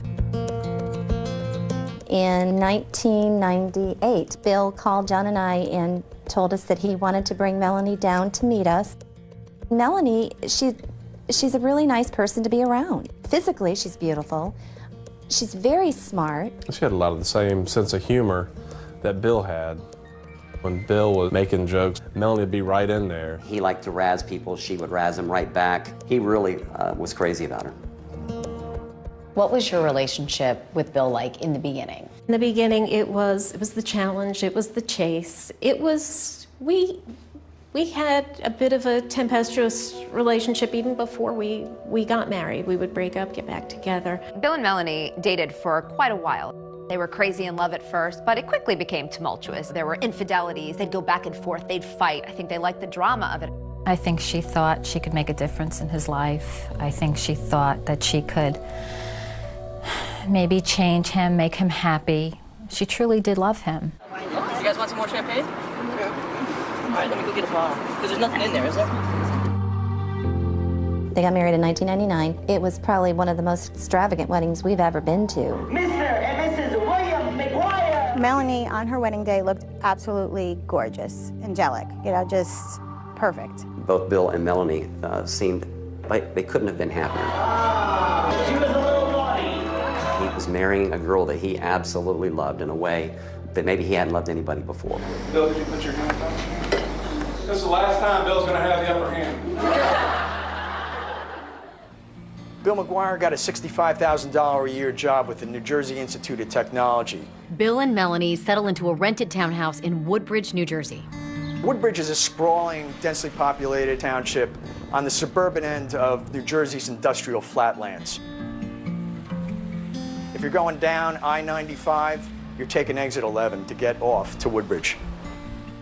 We were both happy, new parents, and then things changed drastically. He had a dual personality. He could be very likable, and then on the other hand, he'd be very calculating, manipulate you. He had always had issues with gambling, and he would go through periods where he would go down to Atlantic City a lot. There were times that he would just take off to AC and gamble, and you wouldn't hear from him, wouldn't know what was going on. He found he could make some money gambling. There were good times with that, and there were bad times. And there were a couple of times I put my foot down, and I said, that's it, no more. So then he would get involved in the stock market. He wanted what he wanted, and he couldn't get it fast enough. And with that came frustration, and eventually that frustration became directed at me. There was one particular argument over the phone where he had gotten stopped for a traffic ticket. He had an absolutely atrocious driving record. So I started to argue back, and the next thing coming out of his mouth is, when I get home, I'm gonna kill you, I'm gonna smash your face in. It's very difficult for me to think back on it because I actually drove off in the middle of the night, and I had left and I should have stayed gone. Why did you stay? I wasn't strong enough to leave. Did you love him? I did, and even though, now at this point, bear in mind, I'm having an affair. What appealed to you about Brad Miller? He was just very, very tender.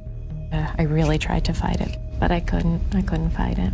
Life for the McGuires is getting a little more complicated, and then one night, it all erupts.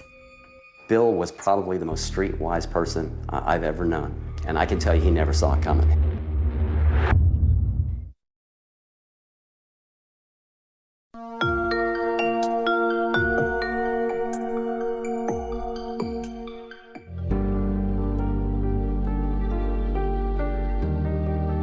Melanie is loving, caring, funny, considerate.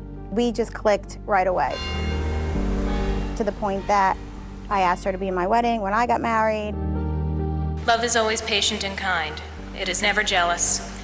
Love is never boastful or conceited, and is not resentful. Love takes no pleasure in other people's sins, but delights in the truth.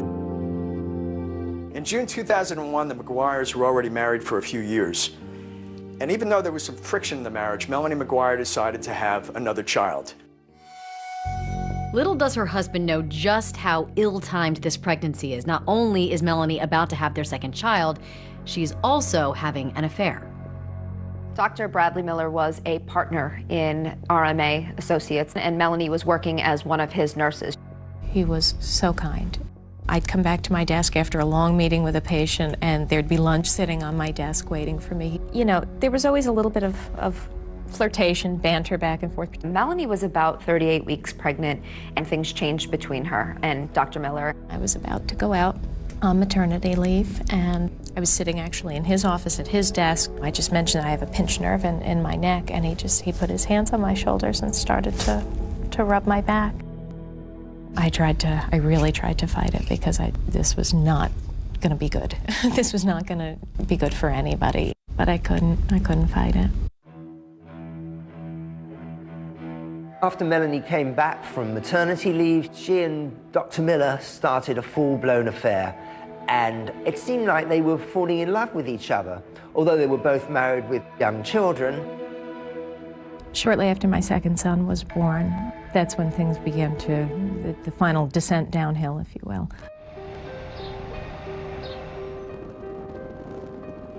Melanie and Bill moved to the Woodbridge apartment. This is a townhome. They don't own it, they're renting it. He was constantly looking at homes. He wanted to end up buying a house before he turned 40. He did want to move down here to Virginia Beach. We took pictures of houses in our neighborhood, but Melanie just would not hear of it. They ended up putting a really sizable deposit down on a very nice home in New Jersey. It was a very nice house. It had quite a bit of land. It was a $500,000 home. It was very contradictory. She's becoming closer to Dr. Miller, but she's going along with Bill's idea of buying a house. The marriage wasn't going well at all. So why were you buying this $500,000 house together then? The idea for me was we had a chunk of money, cash, that we were putting down on this house. In the past, we'd come to points where we had been in similar situations, and ultimately something would happen and he would go and gamble the money away. I figured this at least was an investment.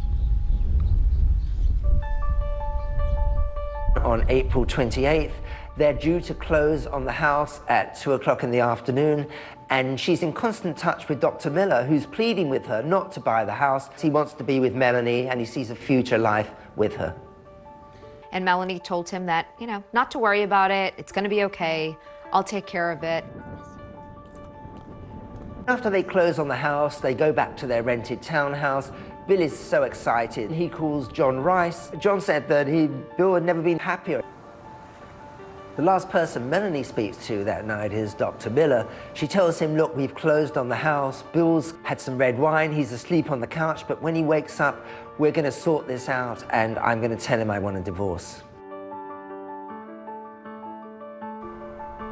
Melanie described the events that would happen later on as a big fight. You and Bill had a horrible fight, yes? Correct. We fell asleep on the couch, woke up early morning hours, and it was never a bad time for an argument. We're talking probably 3, 4 o'clock in the morning. And it starts on the house. I settled for that house. What the hell are you talking about? You settled for that house. It's a $500,000 house. That's not what I wanted. Melanie says that Bill turned around and said, what I really wanted was a house in Virginia for cheaper, but you refused to let us do that, and so I have to settle. And she says this turns into a very heated argument. From there, things became more physical. How physical? In what way? He shoved a dryer sheet in my mouth. He had a thing about dryer sheets. The story that Melanie tells about a fight that seems to escalate over a dryer sheet is the same story she told us back when we first spoke with her. We're still arguing, and there's the laundry basket, and there's a dryer sheet just hanging out of one of the baby's sleeves. He hated them. He thought it was lazy that I wouldn't stand there and put in the liquid fabric softener, and yeah.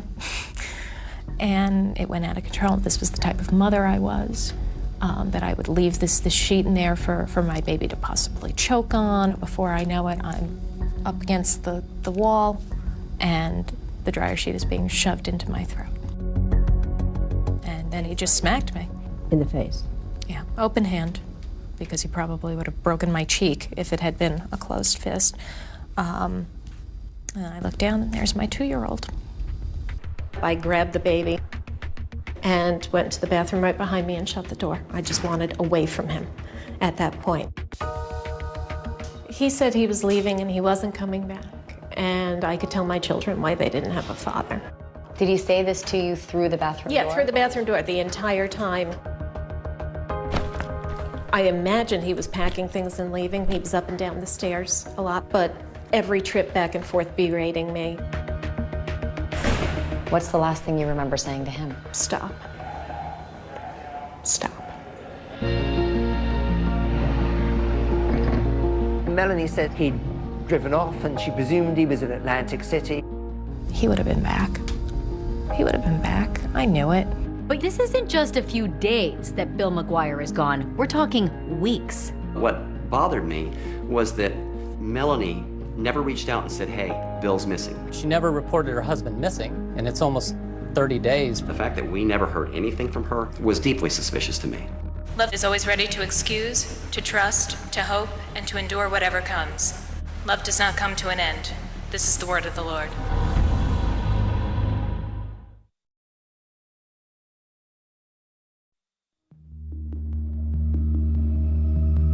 In the early morning hours of April 29, 2004, Melanie McGuire said that she and her husband Bill had a violent fight and that he left and she never saw him again.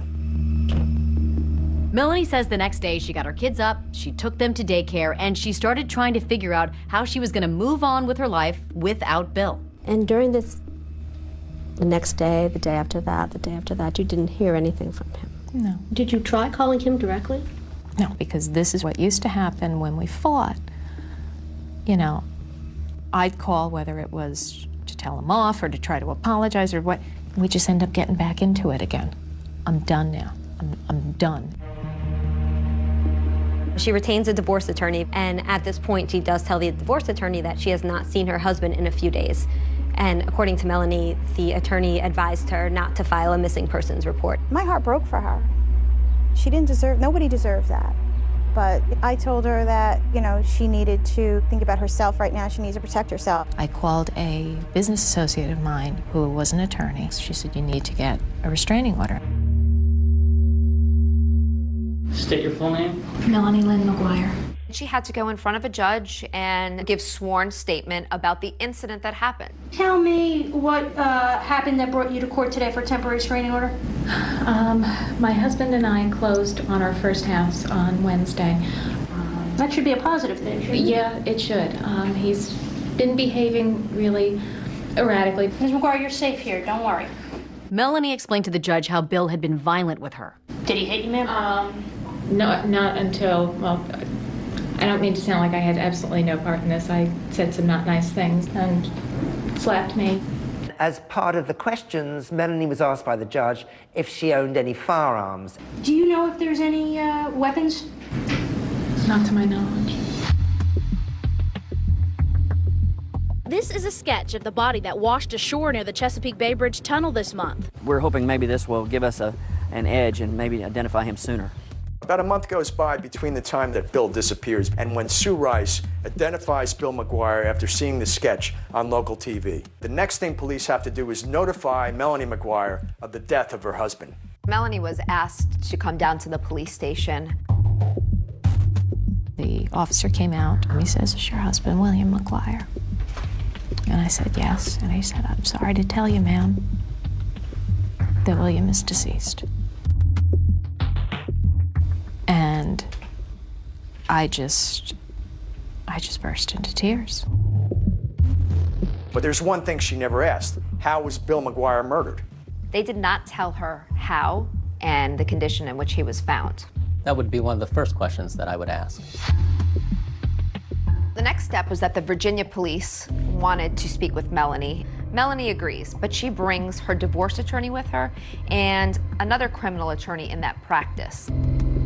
Conducting an interview with the victim's wife with two attorneys present is highly unusual. First time I have ever had that happen to me.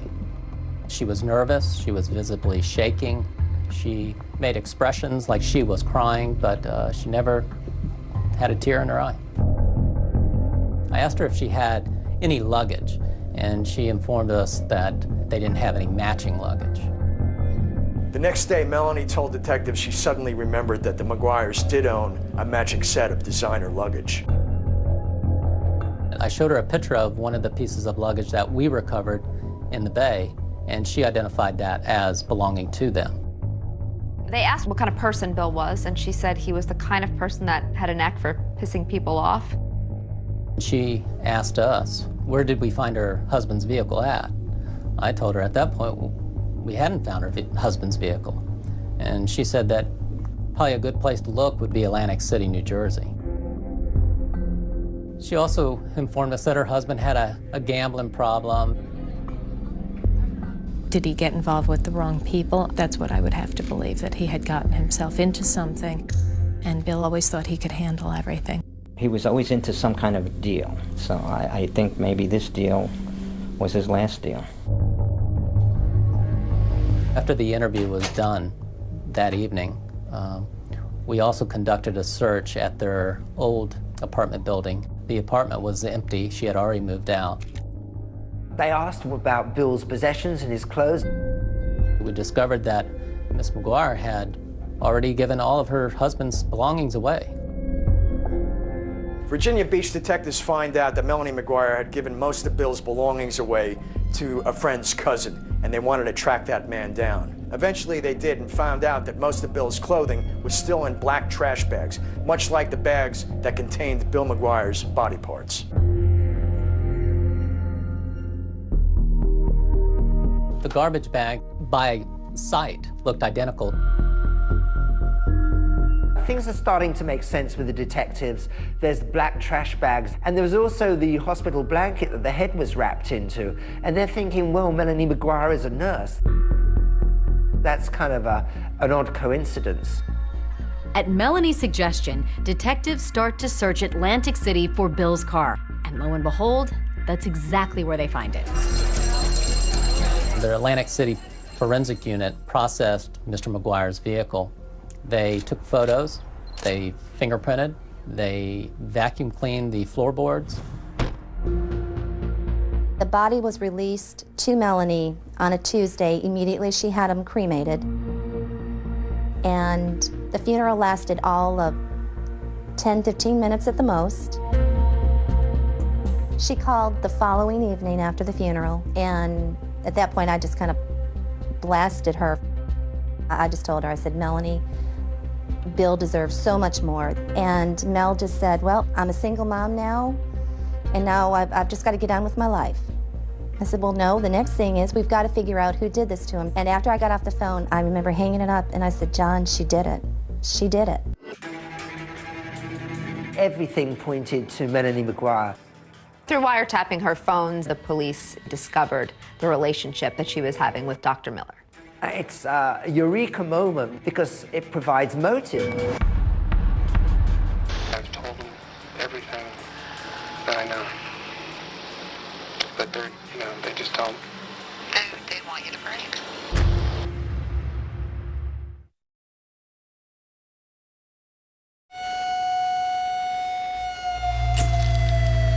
What's the last thing you remember saying to him? Stop.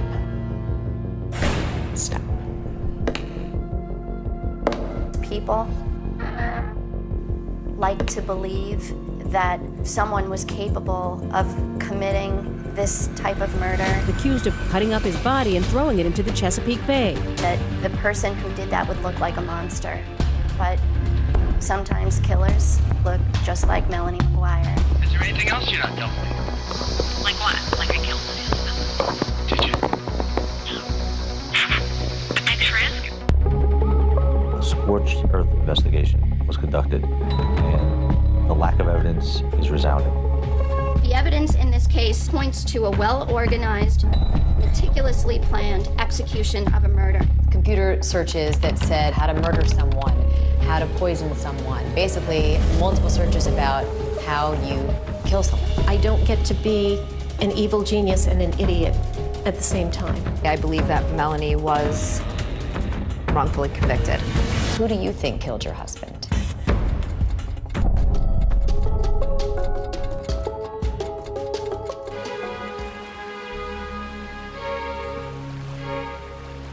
Melanie McGuire, once a married mother to 2 little boys and a fertility nurse, is today a 47-year-old inmate at the Edna Mann Correctional Facility in Clinton, New Jersey.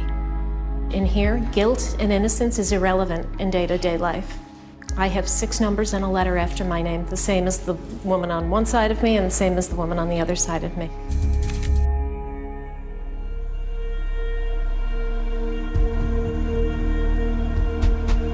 After Virginia Beach exhausted their investigation, they realized all signs pointed north to New Jersey. My name is Patty Prezioso. I was the lead investigator in the Melanie McGuire investigation and prosecution. Patty Prezioso was a very driven and highly successful Assistant Attorney General in New Jersey. You let the evidence guide you and you follow it until it's clear what happened. She was extremely competent, and it was obvious. The task force had local police, state police, the Attorney General's office. They decided to treat this case with top priority. It was clear that he had been shot, and trying to find out if any of the people close to Bill owned a gun was a top priority. The detectives don't find any record of Melanie buying a gun in New Jersey, so they decide to check Pennsylvania. They knew that Pennsylvania was close, and a lot of people will go to Pennsylvania for firearms because the gun laws are more lax. There's less of a waiting period, and so you can go in and essentially walk out the same day with a firearm. It turned out that when the record check was done with Pennsylvania, a record came back that Melanie McGuire had purchased a gun. I remember plain as day when she came in, because not many women come into the shop. She filled the forms out, and then when she wrote down her occupation, that she was a nurse, that stuck in my mind, because I guess that was the first time I ever sold a gun, to a nurse. Melanie bought a Taurus 38 Special, and she bought wad cutter bullets. And that gun was purchased just 2 days before Melanie McGuire said her husband went missing. And remember, early on, Virginia detectives talked to Melanie, and she never mentioned anything to them about buying a gun. I had informed my attorneys of the purchase of the gun, and they said, well, if they ask, don't lie, but don't offer any information.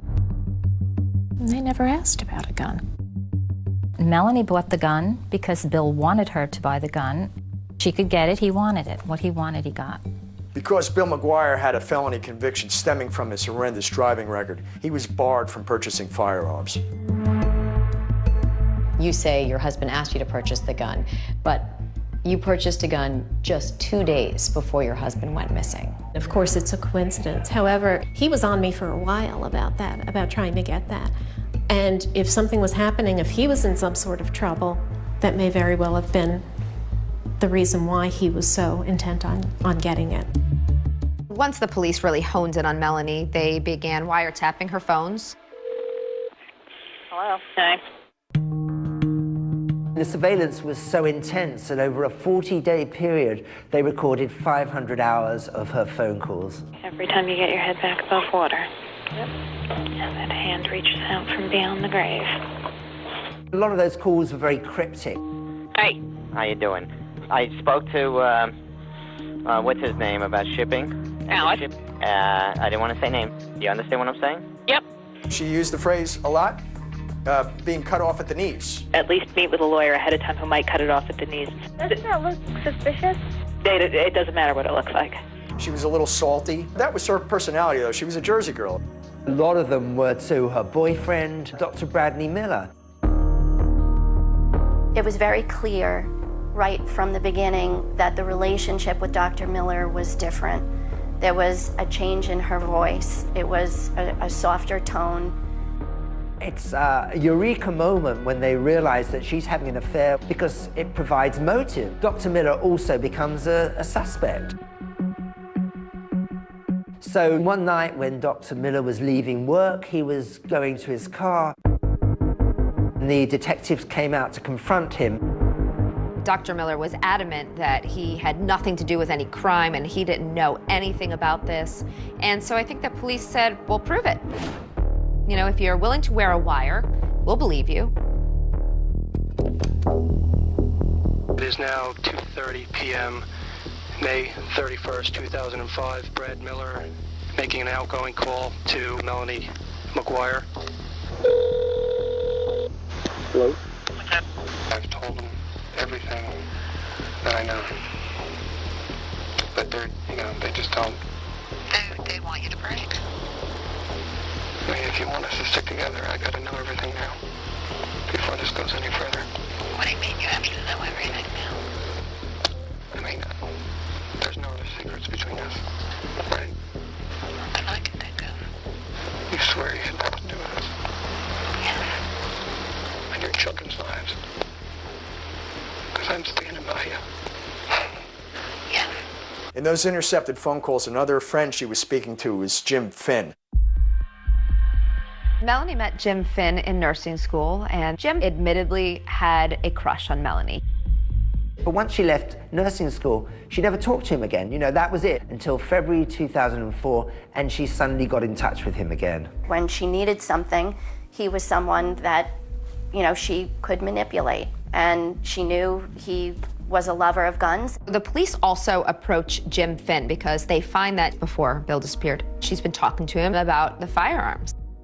She said to him, hey, I need to talk to you. There's some weird stuff going on here, and Bill is acting weird. Jim, who really still holds the torch for Melanie, and Melanie knows that, says, well, maybe you should get a gun to defend yourself. Investigators pick up Jim Finn, who also allows them to record his conversations with Melanie. And once they hear what's on those calls, they're satisfied Finn knew nothing about the murder. The reason I asked you about buying a gun is because my husband wanted one. He wanted one? Yeah. Not only did he want one, I bought one for him. Why didn't you tell me? At the time the detective spoke to Jim Finn, he had no idea that Melanie McGuire had purchased a gun. He was surprised. Is there anything else you're not telling me? Like what? Like I killed my husband. Did you? No. But thanks for asking. Melanie never wavers on whether or not she was involved. It is always a hard no. I want you to tell me the truth. I'm telling you the truth. I did not do it. She was under a microscope. Everything she did was being watched. Everything she said was being listened to. Melanie does something that most people would find a little suspicious. Investigators start looking at her E-ZPass records. They notice trips to Atlantic City. She knew that Bill McGuire's car was in Atlantic City because she put it there. That requires 2 drivers. So that means someone helped her. What investigators find in Atlantic City has them wondering, did Melanie have an accomplice? And if so, who was it?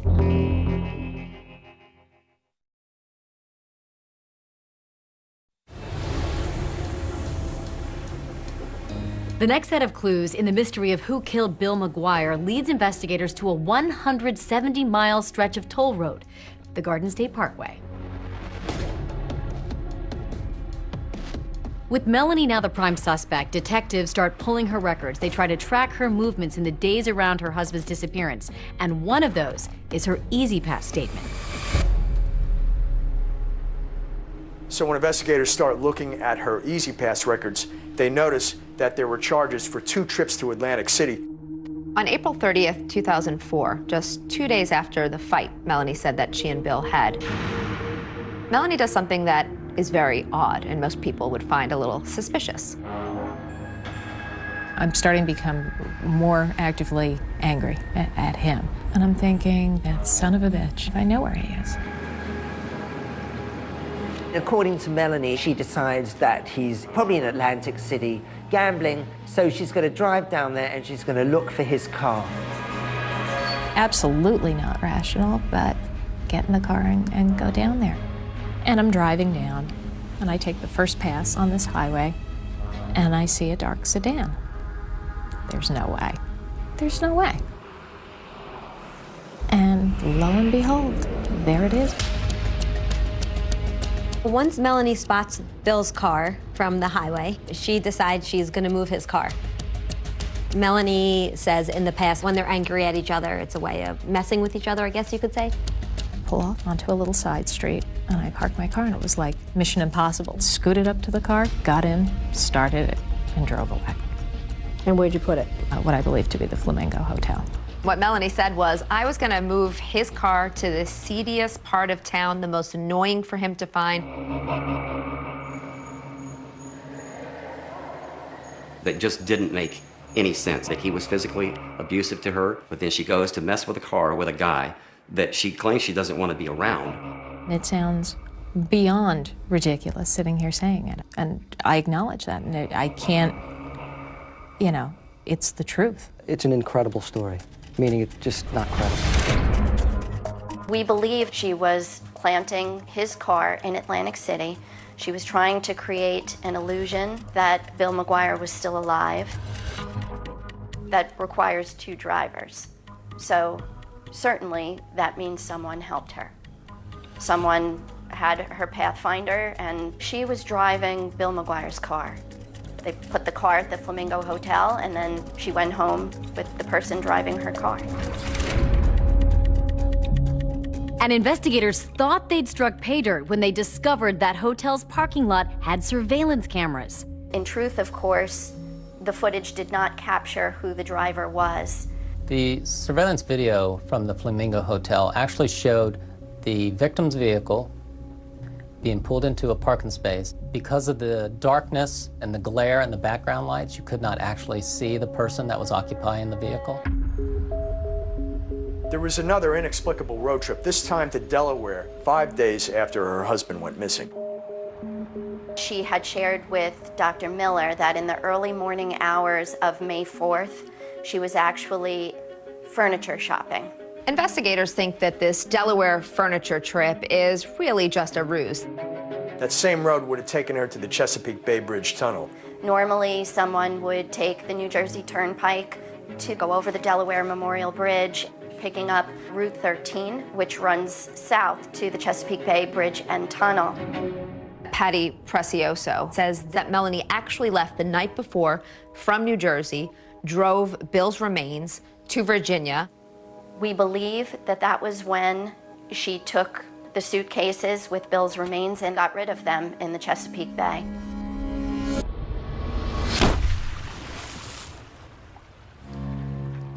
And the first suitcase turned up the very next day. But of course, Melanie thinks this theory is preposterous. Virginia Beach is another 450 miles from Delaware. So, I mean, you're talking about hours, and there just isn't enough time. And why was she driving all the way down to Chesapeake with the body parts in the car, thinking, I'm not going to get stopped, I'm not going to break down? What a chance that is. You know, I mean, you can't stop on a bridge and open a window and throw 3 suitcases out. Maybe if it was one of these pieces of circumstantial evidence for which you might have a reasonable explanation for 1 or 2, but we're talking a large amount. You can't have reasonable explanations for all of them. It's a mountain, and it's a lot of coincidences, and that's absolutely. But coincidences don't always make for the best evidence, and detectives were still searching for any physical evidence that would link Melanie McGuire to her husband Bill's murder. Where is the proof? Where is the forensic evidence? The task force is convinced that Bill was murdered and dismembered at their townhouse in Woodbridge, so they concentrate on that. They went back 4 to 5 times to search for any evidence. They did everything that you would typically think of, right? They brought in the luminol, pulled down parts of the walls, they pulled out the piping, pulling floorboards up. They really turned this place upside down a number of times. They were trying to find bullets, traces of blood, and nothing ever came up. Couldn't find any forensic evidence whatsoever to establish that this was a crime scene. I don't know how you would dismember a body and effectively clean that up. Despite that glaring lack of physical evidence, investigators still believe the circumstantial evidence is enough, and they arrest Melanie McGuire. So surreal. Day like any other, getting the kids off to daycare. We surveilled her to the school, waited for her to drop her children off. Walking out of the building, I'm not even off the curb. Melanie McGuire, can you come with us, please? I knew. 2 years and 10 months after the first suitcase washed up, the trial against Melanie McGuire commences in Middlesex County, and it was a sensation. The evidence will show that while Bill was engrossed in purchasing the house, the defendant was very busy planning his death. There is no proof that Melanie McGuire murdered her husband. The prosecutor said either Melanie McGuire is guilty or she's the unluckiest woman in the world.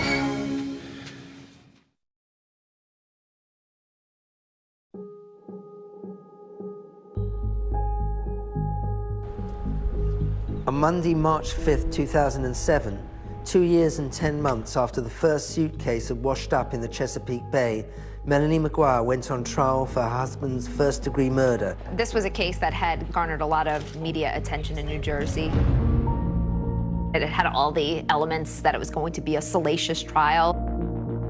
The judge let us know that the trial was going to be televised. Let's bring a couple of experts into the conversation to help us sort through yesterday's evidence. It made people act differently. I think Melanie loved the idea that she was the center of attention. She seemed very relaxed, much more relaxed than I would have been. It was a double-edged sword, because if she sat there, you know, more stoic, she looked nasty or she looked mean. And then when she was being more upbeat and talking to people, oh, well, you know, she's joking around at her own trial. There was nothing she could do that wasn't going to be criticized. By the time Melanie McGuire gets to trial, she's hired Stephen Turano and Joe Tacopina to represent her.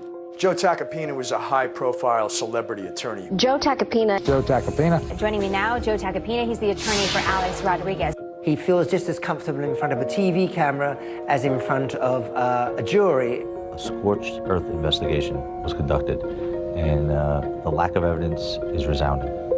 The evidence in this case points to a well-organized, meticulously planned execution of a murder. Is that a fair description of you? Were you somebody, if you were going to do something, you were going to do it all the way? Correct.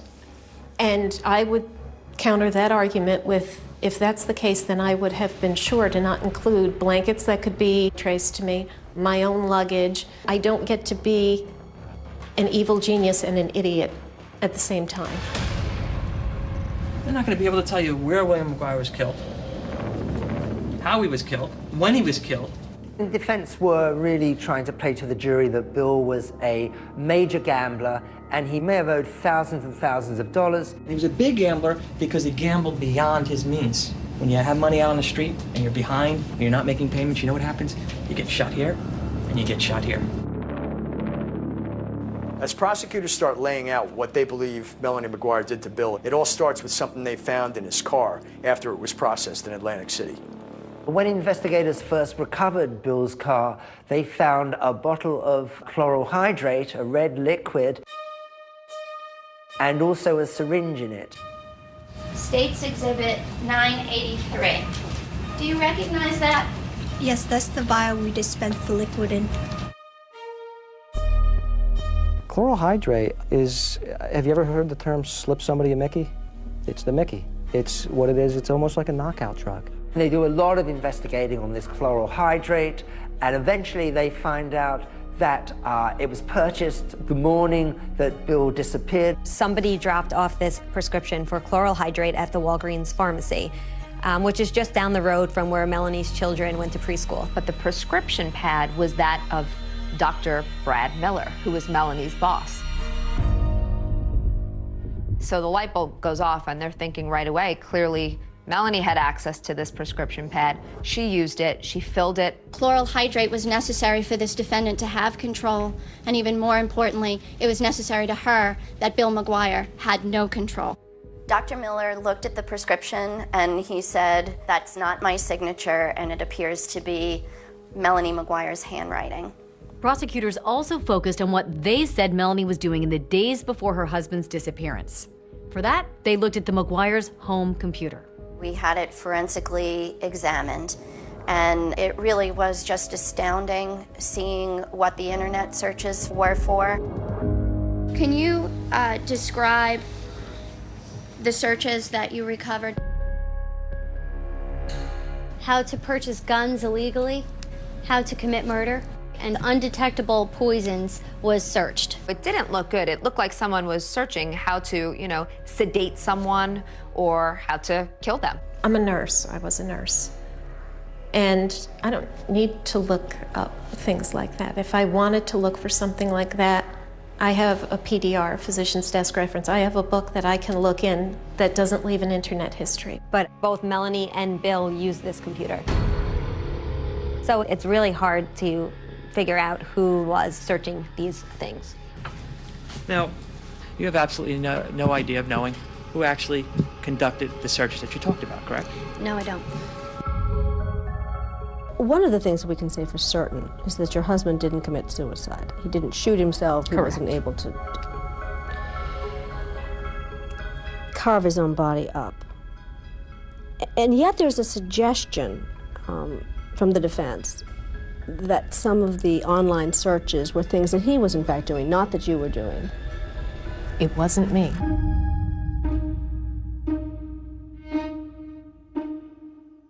Although investigators found no physical evidence in the McGuire's home, they did find something significant in Bill McGuire's car. After Bill's car was recovered in Atlantic City, our criminalist was able to locate several pieces of small flesh. These pieces of flesh are an artifact of Bill McGuire's body being disarticulated. The phrase was used, human sawdust. Human sawdust is a term that did not exist until this case, as I understand it. I found particles that, to me, look like it could be possibly human tissue. DNA results indicated that the flesh belonged to Bill McGuire. What this really was a few pieces of microscopic skin cells that were a little bit deeper than the skin we passively shed. Could those tissues, the tissue that you looked at, be shed from a live human being? It cannot be shed from a live human being. It's not a typical shedding process at all. Their theory was that this nurse, who was kind of so meticulous, had somehow just forgotten to wipe the bottom of her shoes, that she accidentally tracked these human sawdust particles of Bill's body from the house to the car. Thank you, Your Honor. There were 81 witnesses in 7 weeks. Good morning, Dr. Miller. Good morning. Dr. Miller was the testimony that everyone was most anticipating. He was going to be the big star of the trial. I was having an affair, and my whole life turned upside down. Were you in love with the defendant?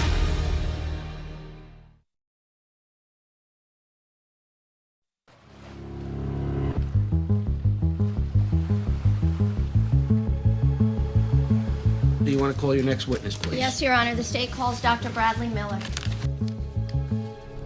The most anticipated day of this trial is when the man whom Melanie McGuire had a 3-year affair with, Dr. Bradley Miller, took the stand. Everybody knew that that was the prosecution's star witness, and the court was filled. And when you saw him, what was your feeling?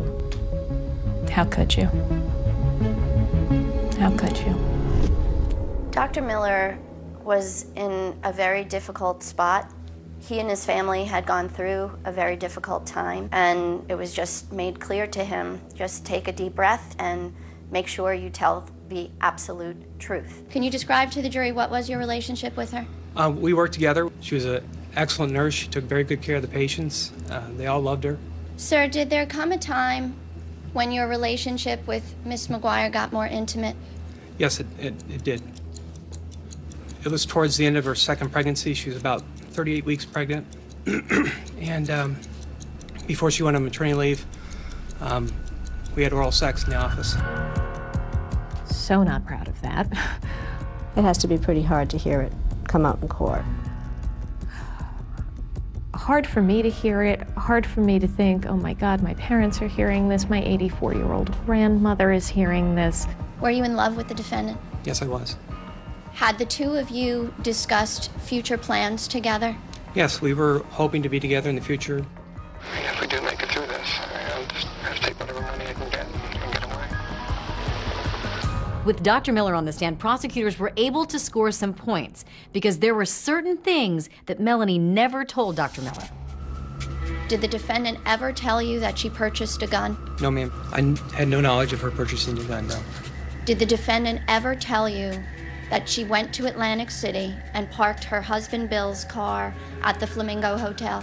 No, she did not. Did there come a time when the defendant shared with you that she had done that? Yes, and I asked her, well, why didn't you tell me this sooner? And she told me that she didn't want me to be upset, that she's going back to find Bill, to bring him back, and rekindle the relationship. We looked very closely at Dr. Miller.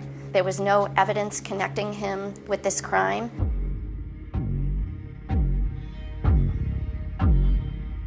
This is in reference to consensual recordings between Brad Miller and Melanie McGuire. You agreed to consensually record a conversation with the defendant. Yes, I did. The prosecutors really wanted the jury to hear those intercepted calls so they could get a sense that maybe her desire to be with him was the motive for the murder. During the calls, Dr. Miller spoke about their future together, probably prompted by detectives. After a divorce, and she gets half the money, I mean, it'd still be something to live on. The understanding between us had always been that the children came first. And he starts talking about divorce and a future and moving forward, and I even say on the tape, why are you talking like this all of a sudden? I'm confused because you've been the one to stress to me that we have to wait and see how everything plays out. The defense was also able to score some points with those recordings, which called into question Dr. Miller's character. At the time of those secret recordings, he was still having an intimate relationship with her. After you tape recorded her, sir, you then had additional intimate relations with her, correct? Yes, sir. Did you tell her that, by the way, that you had tape recorded her? No, I did not. I think that was damaging to his character and was a very big turnoff to the jury.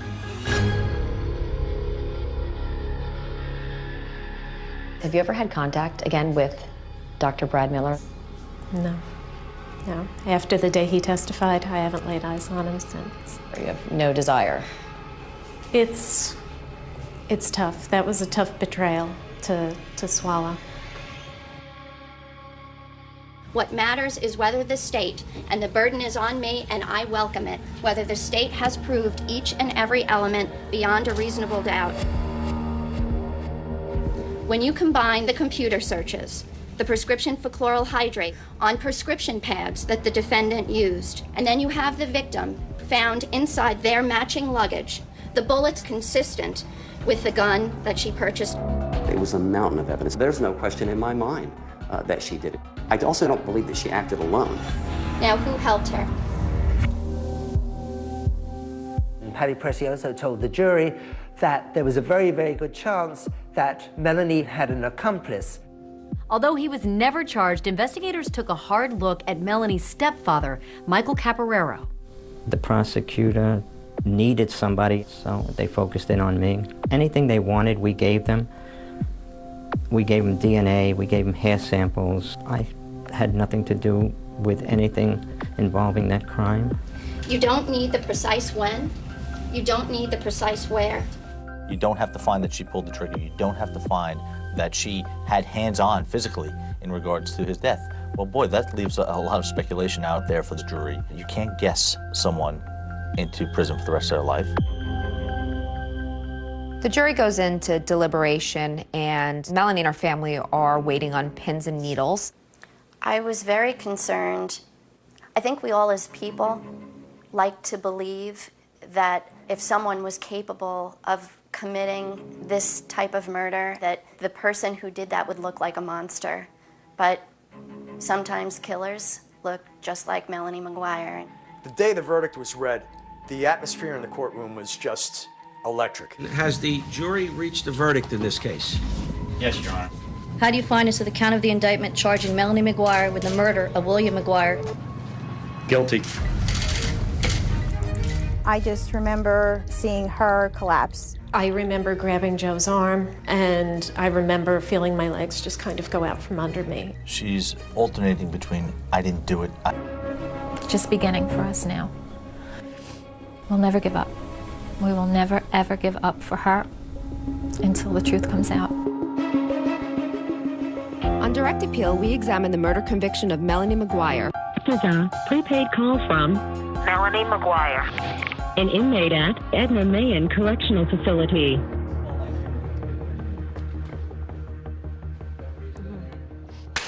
All right. Obviously, Melanie's been convicted. She's exhausted all of her appeals at this point. So how did the idea for this podcast come about?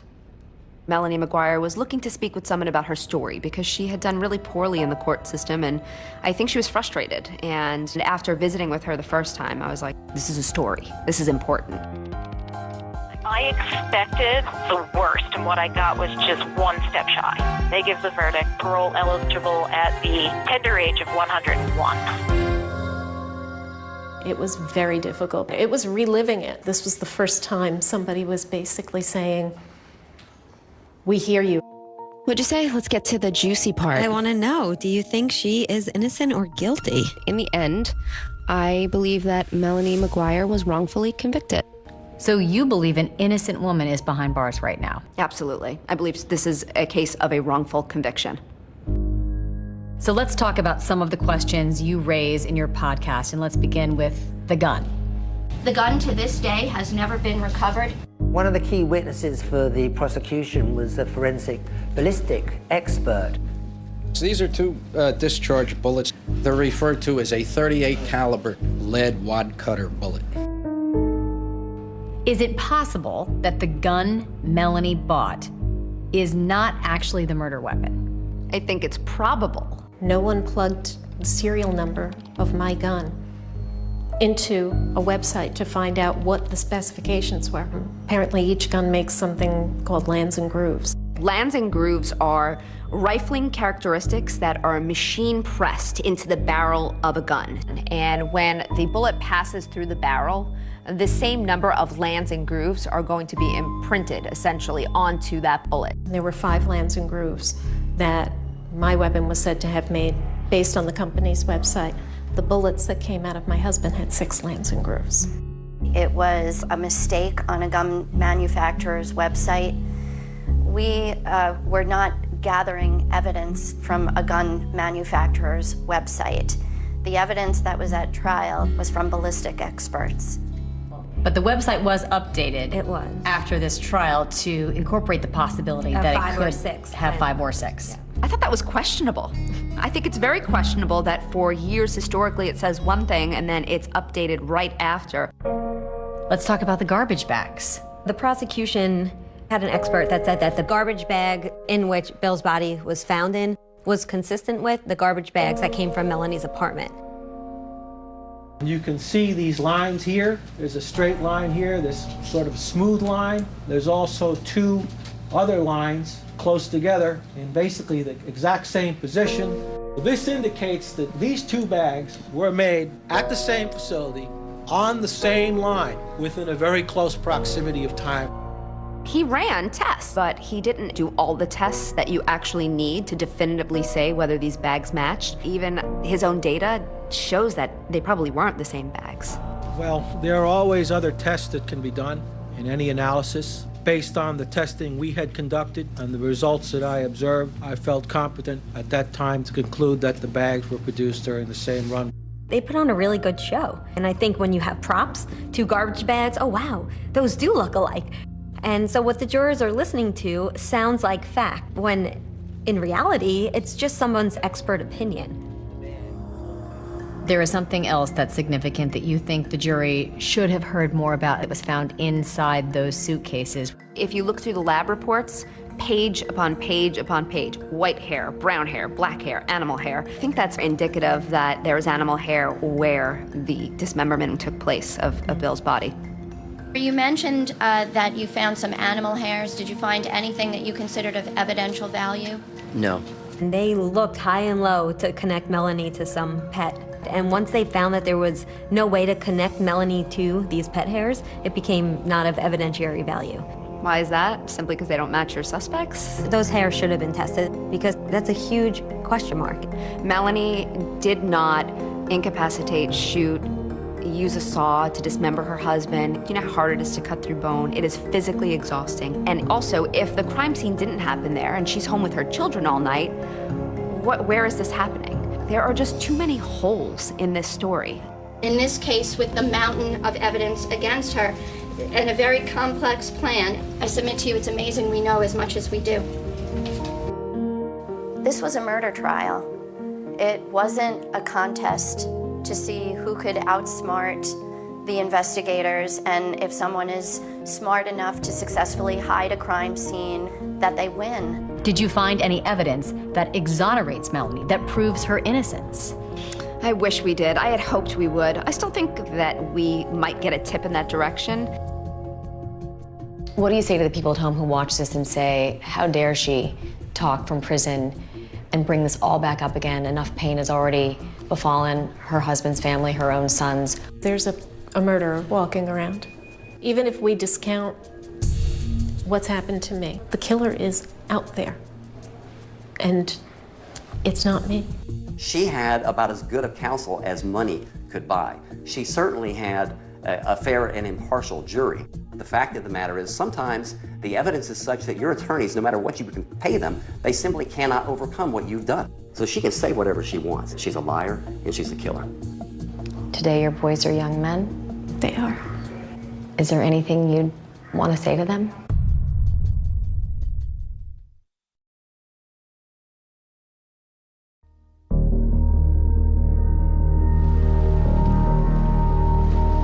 There will always be questions about this case that we may never have the answers to, like if Melanie McGuire did kill her husband, why did she drive more than 300 miles to get rid of his remains in the Chesapeake Bay?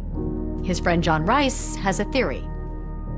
Bill did want to move down here onto Virginia Beach. After a time, he gave up on that idea. So it almost seemed like a vindictive thing on her part to drive him down. Oh, you want to go to Virginia Beach? Here you go.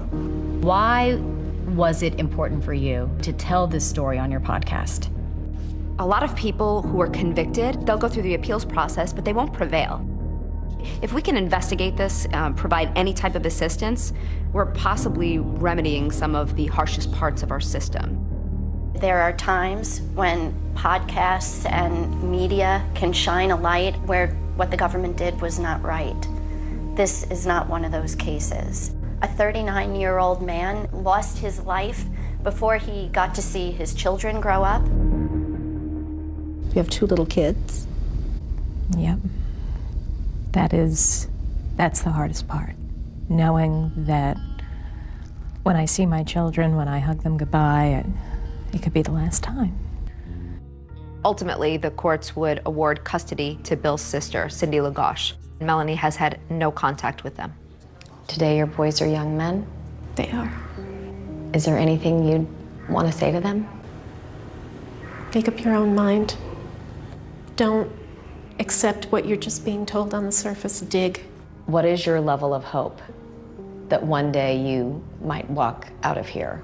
I'm terrified to hope, because to have it thwarted in here, it's absolutely soul-crushing. Bill McGuire was the father of 2 small children. He was a brother, he was a friend, and his life got cut short. I think Bill deserves to be remembered as a fantastic friend, a dad who loved his boys. He didn't deserve this. Nobody deserves that. No one.